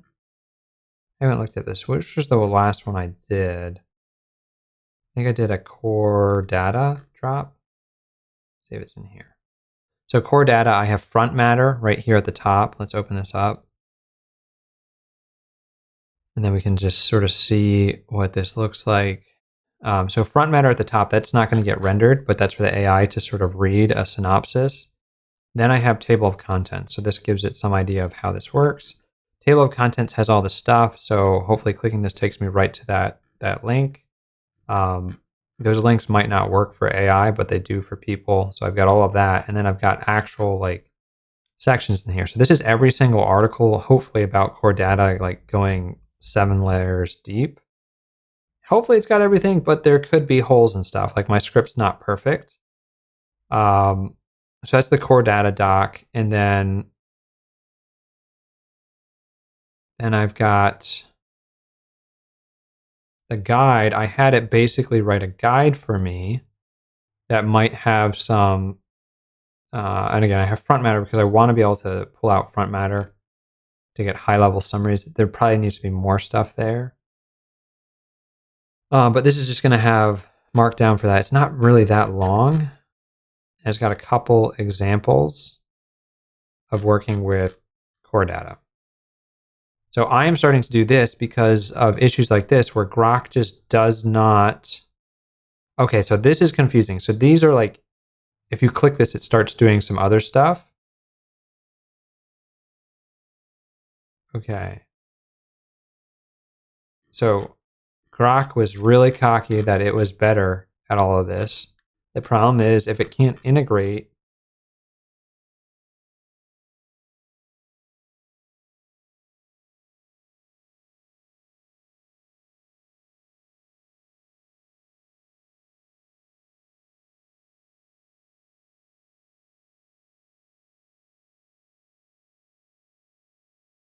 How many different files did it give me? I'm wondering if I just try to manually do it. So video controller at Swift. Let's copy this one, collapse it. Rather than just having one video controller.swift does not exist. Okay. Video controller. Does it just give me new files? Like, is that what it's doing? Player container view. Like, one of the problems is if it keeps giving us new files, we should just be able to paste it. Video controller. So I didn't see it. Let's copy this one. So video player container view. So it's saying replace all of this. We'll just paste that in there, save it. That's not looking promising, but we haven't copied everything yet. Well, that's a problem. I don't know why it doesn't give me player container view. Is this video controller? Okay, I don't know what video player like.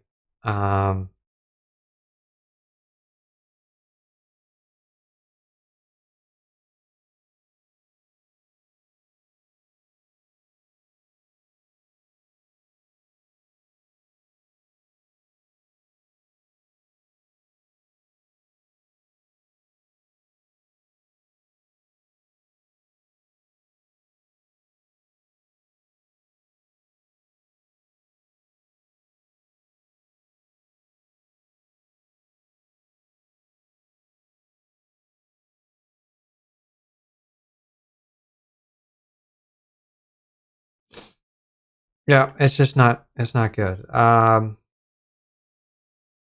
just follow up. I don't know if I can get access to it. Like, if it was in cursor, that would be one thing. But we're like jumping through hoops now. Doesn't work. More errors.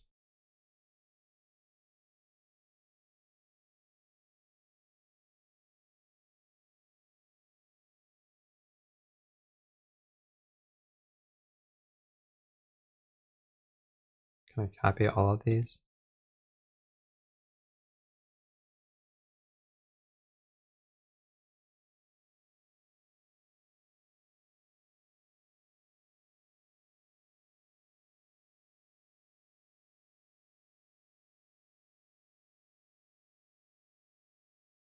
So, Grok 4.1 does not know Swift.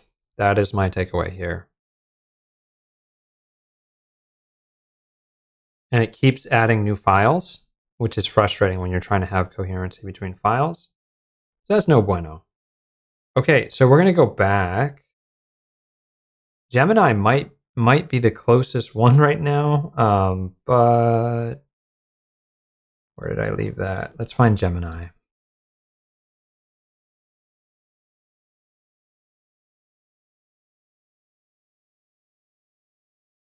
No dice. Come on, Gemini.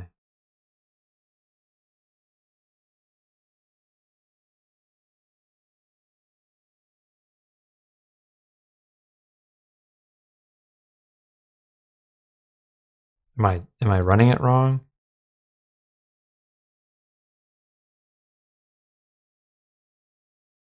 This is no longer the supported way.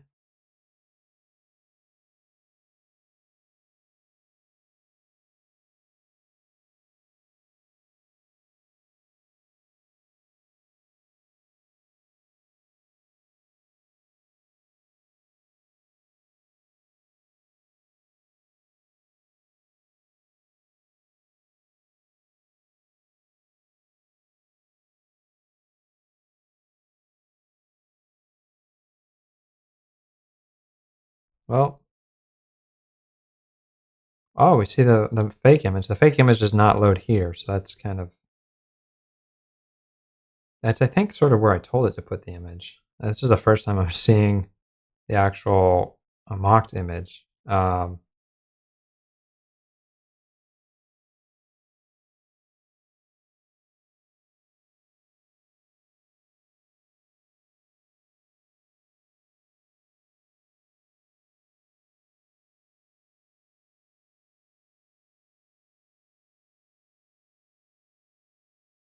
There is still no region of interest drawing. Like, there's nothing on the screen except the video in the other view, and then the other one's all black.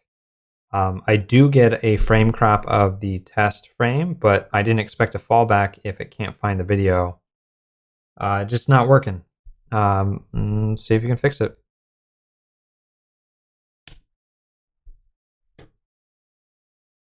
Man, I don't understand.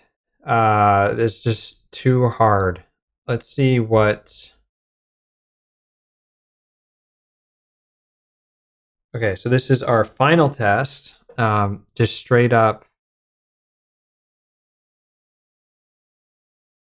This is our newest contender. Let's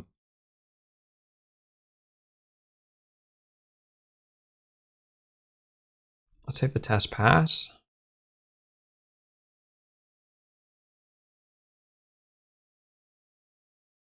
Ooh, we got something. Cool. Can't drag it. Crop it.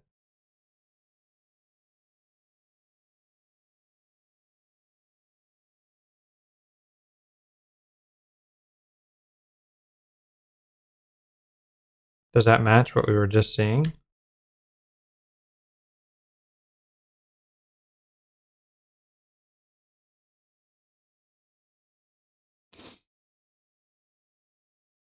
No. Are there black bars? Okay, there are black bars. Okay. Well, it looks like we might be closest here. This might be working. Wow. Finally, someone gets me. Do the frames change? Oh, the frames animate. Interesting. But only that bar. Oh, and then we got keyframes or something? Ooh, I like it. Okay, so run it one more time.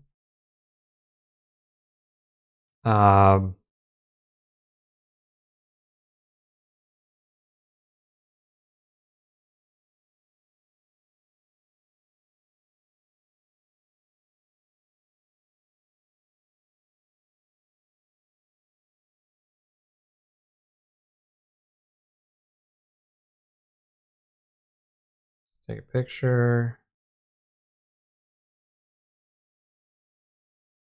Crop region of interest.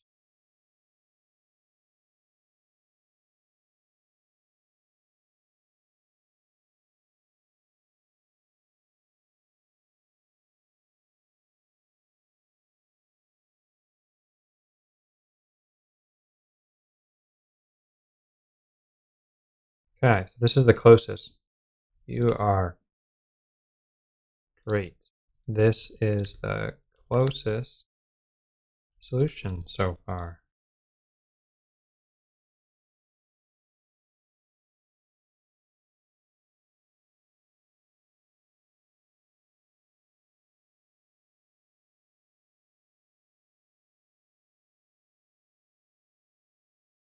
It doesn't load the spider.move from my test data folder. Can you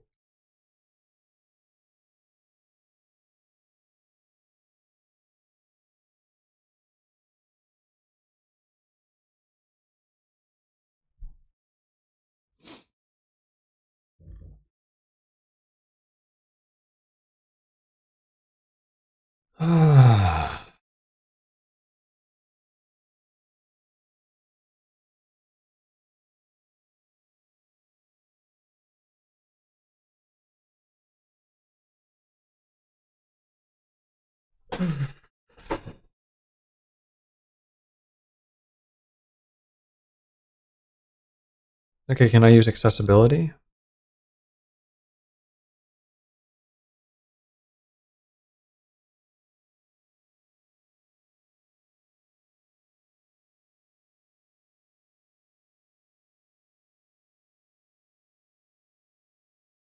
No.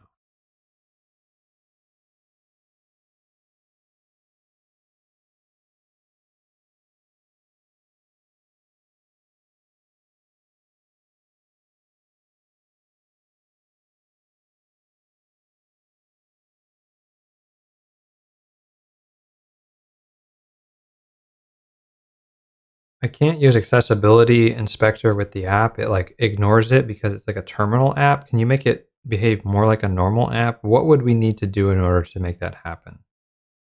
I want to see it in the doc.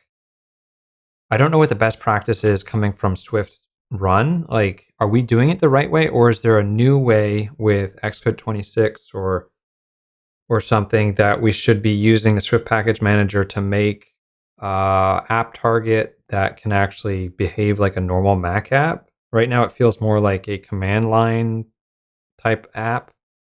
Can you explain that and help me?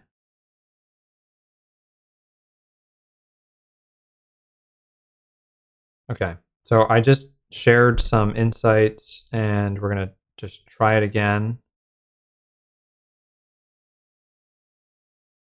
Yes, we have liftoff. Oh, one thing I didn't notice, it was not rendering the region of interest properly. Can I drag it? Nope. My guess is when it's in this mode, it's not like fully interactive or something. We're going to see a little bit of that spider if we've got that. And that's looking pretty good.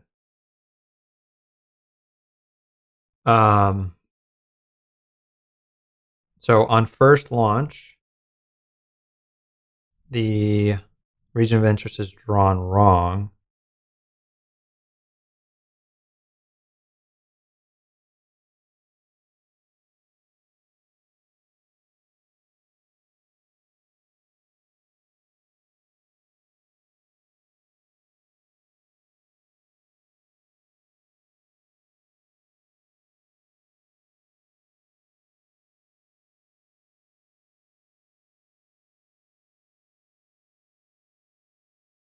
Okay, so some screenshots. This one. This one.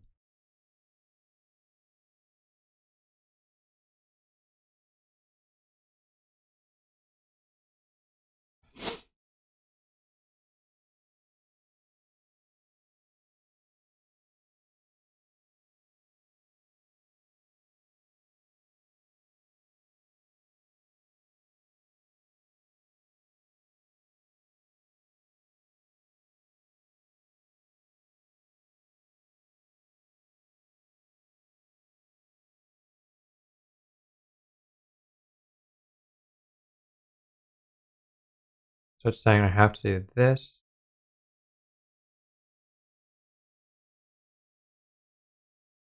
And then it's saying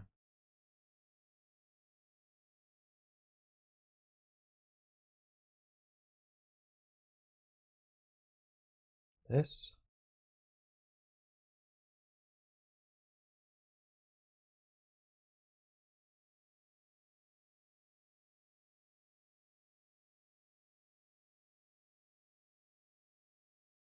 Oh man, I don't know why this is so hard. Resizing.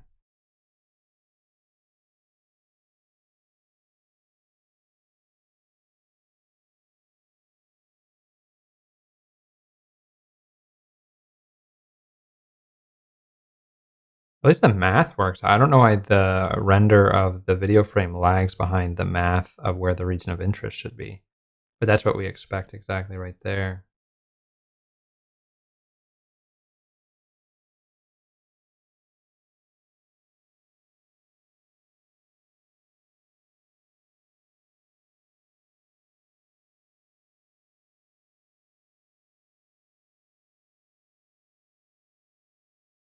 Cool. So we got cropped here and here. That's what we want. So now if I bring up Accessibility Inspector,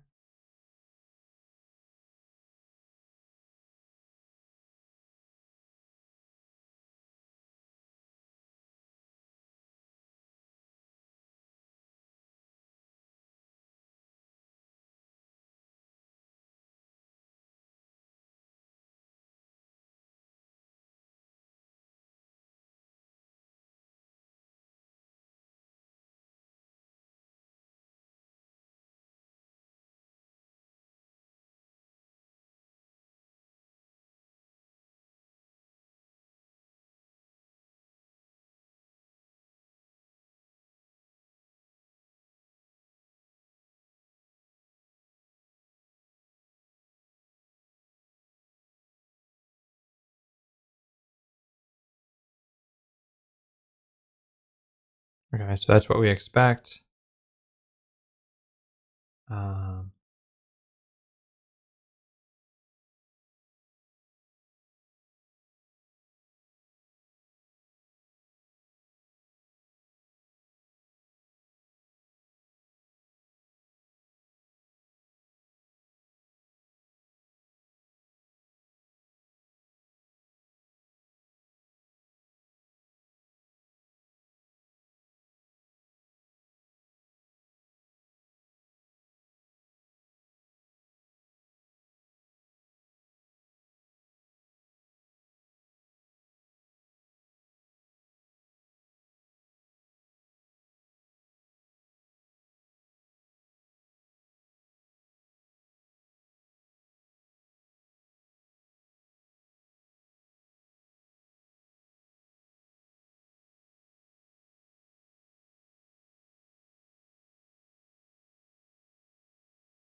all right, so I'm going to just see if it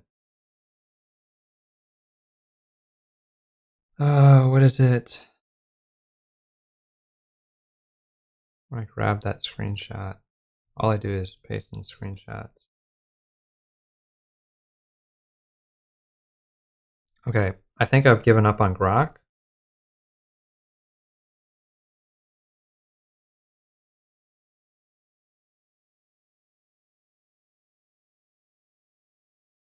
Okay.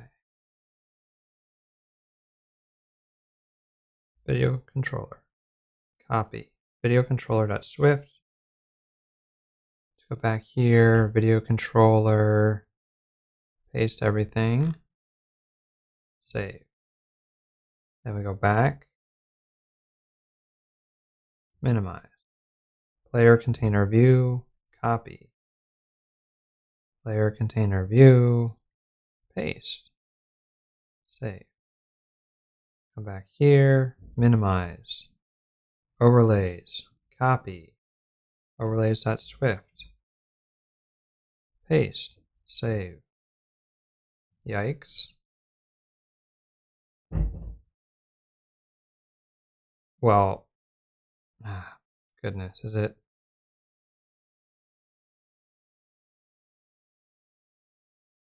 Yeah. So it's not an easy copy and paste method for that one, so I just broke that one. Okay, I just got to make sure I read these properly. Got that one. So this overlays, handle pan. Okay, let's go back. Okay, handle pan.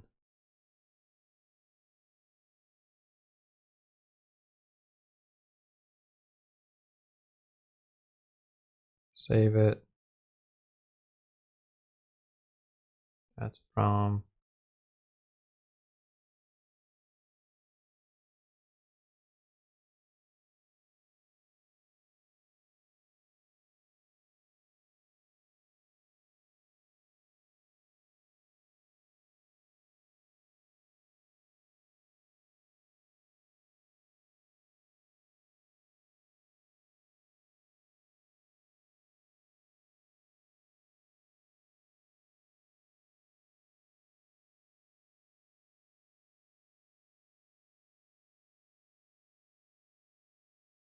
Well, it marked it as. I guess right here. Why don't I see it?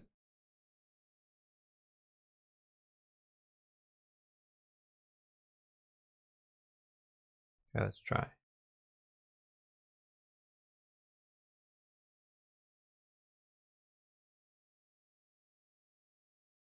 It's just not good. Grok, no good. We're done with Grok. Grok's all talk. Maybe it's good at troubleshooting. Didn't work. Didn't work. I'd say you don't do Swift well. Need your input in cursor. Copy paste is rough.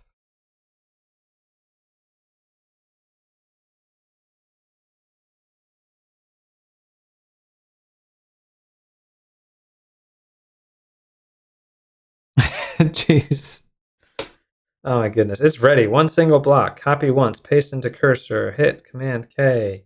Create new Swift Mac project. From this code. 0 errors, 0 warnings. Runs perfectly. I've asked it for Xcode 26. Battle tested, but you're telling me to copy in a cursor.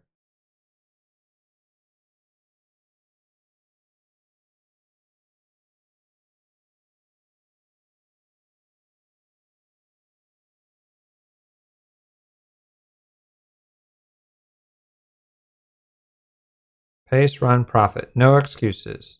This one just works, period.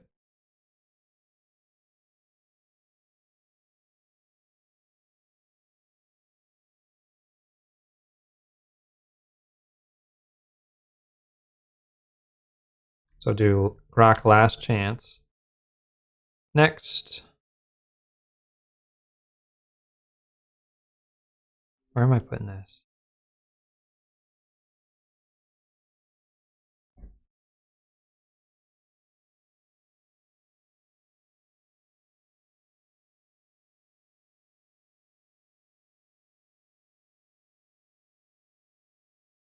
Okay.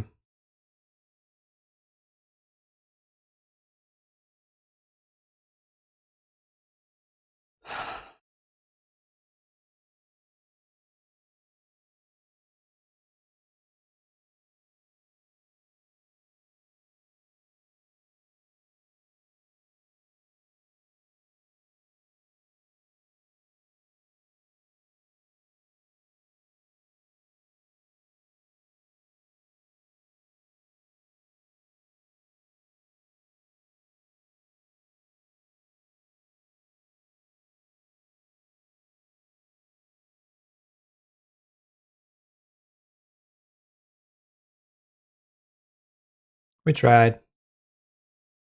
It just doesn't know Swift. So this all comes down to like, well, I think it wrote this code, didn't it?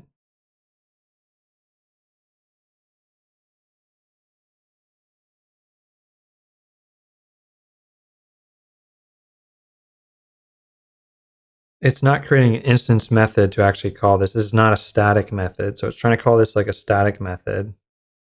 You've just got numerous problems. Does not compile. Does not compile. For some reason, it does not paste all the errors. There's something buggy with the output because it's coming from Xcode. It's like it sees one thing, but it's a complex paste.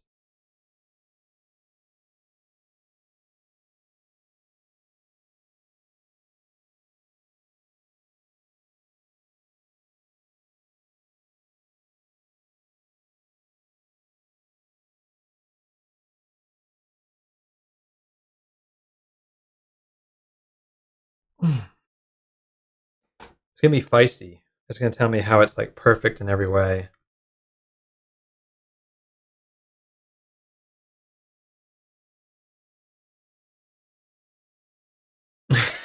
It's saying it's odd but doable, but it's the one that did this. Like it doesn't know how to use static properties. The problem is, this is what I was getting at before, is AI doesn't know anything about APIs and the latest code. And it just like cranks on it thinking that it's like, it knows what it's doing, and it doesn't. It tells you it's 100% working. That's when you know that the model's not good. It's trying hard. I just wish it had knowledge about Swift.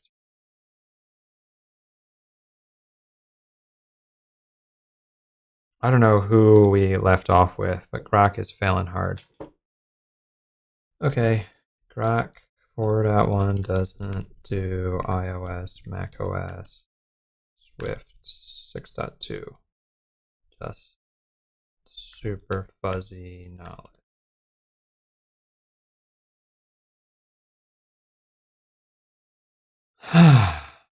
And it just lies to you about testing something. Like, why tell me you tested it? Show me your build output from testing it.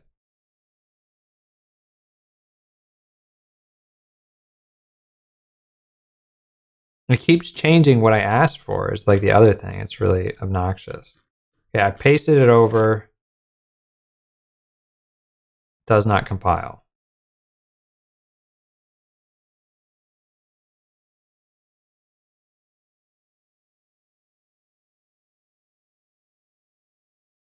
Not valid code right here.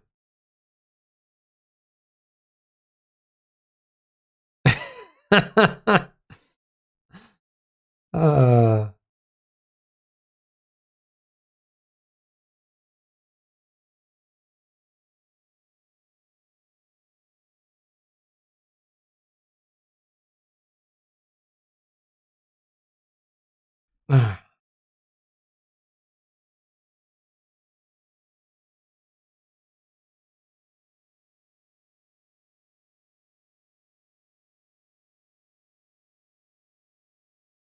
It cannot code in Swift. Paste over here again. Even more errors. Your ability to actually test it is not working.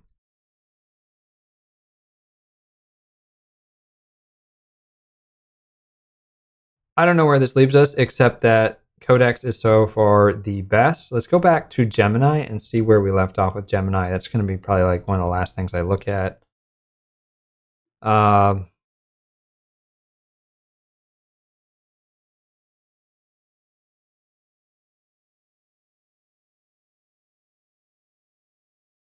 So we go back to Gemini. I gotta fix this thing. It's not working properly. Okay, so it's building. We see it. Nothing. Drop image. Show in Finder. That's where I asked it to be, I think, ish. But the other one was a little different.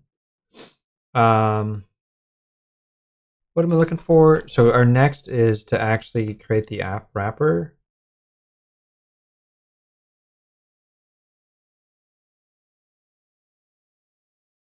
Open Spider video app.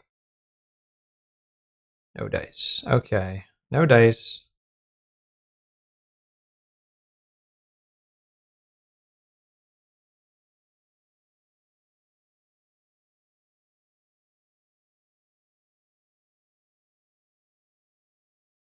It's just not working, dude.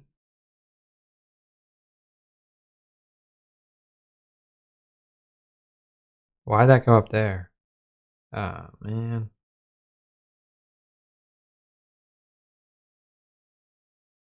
Paste it here.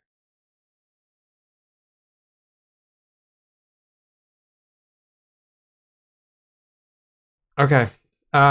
Codex wins. Codex got me the closest. The hardest thing for native app development is just getting it to work. So like this one coming from here, I think the problem is not knowing how to do it. It's going to be problematic. So let's open package. So this was coming from GPT Pro, but we don't have a way to integrate. And there we see that. That's working. We crop the region of interest. And we open. That's invalid.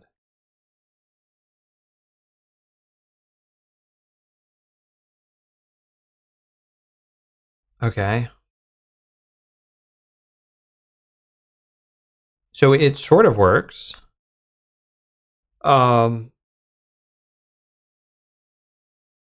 The synthetic frame generator is messing things up.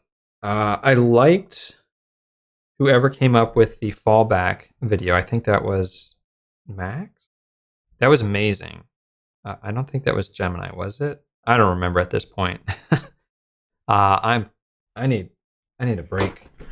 So the takeaway is Codex GPT 5.1 High is working out really well. Getting the Pro answer into a working prototype is going to be a little bit difficult. So that's where I think having a starting point is really helpful. Hopefully this was helpful. If you want to learn a little bit more about any of this, just let me know. Getting back to where we left off with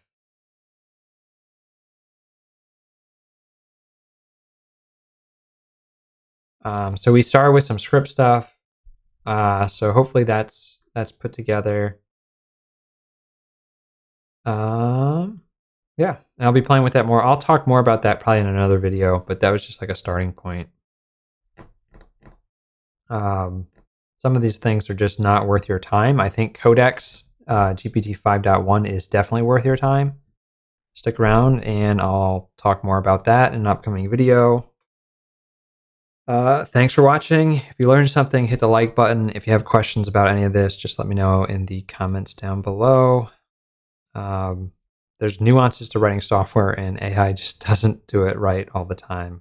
But this one and the other one are the closest solutions, both from OpenAI.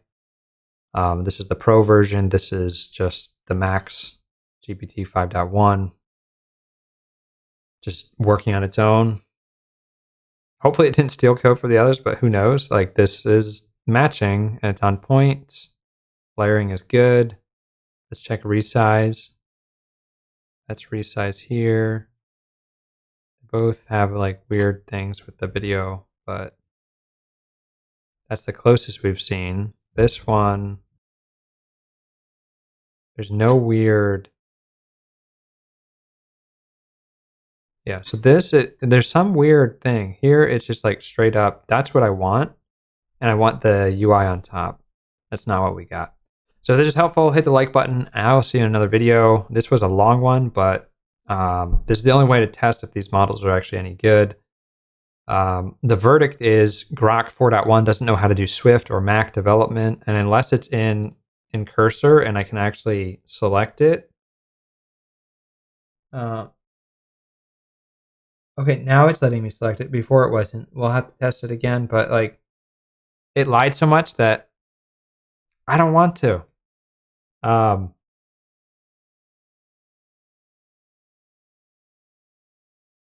Oh boy. Oh. The actual code I just ran on my machine at 11:20. It is 2:30. So that's odd. November 20th. It is November 20th. It's just not good. It lies. And when you have AI lies, that's super annoying. So I'm going to stick with Codex. It's the best thing so far. Gemini didn't accomplish what I asked for. This is a really simple app to do. Like, any developer should be able to look at the API and figure this out. I don't understand why this is so complicated, except AI can't reason about geometric stuff and UI, and that's where we have problems. So I will see you in another video. Thanks for watching.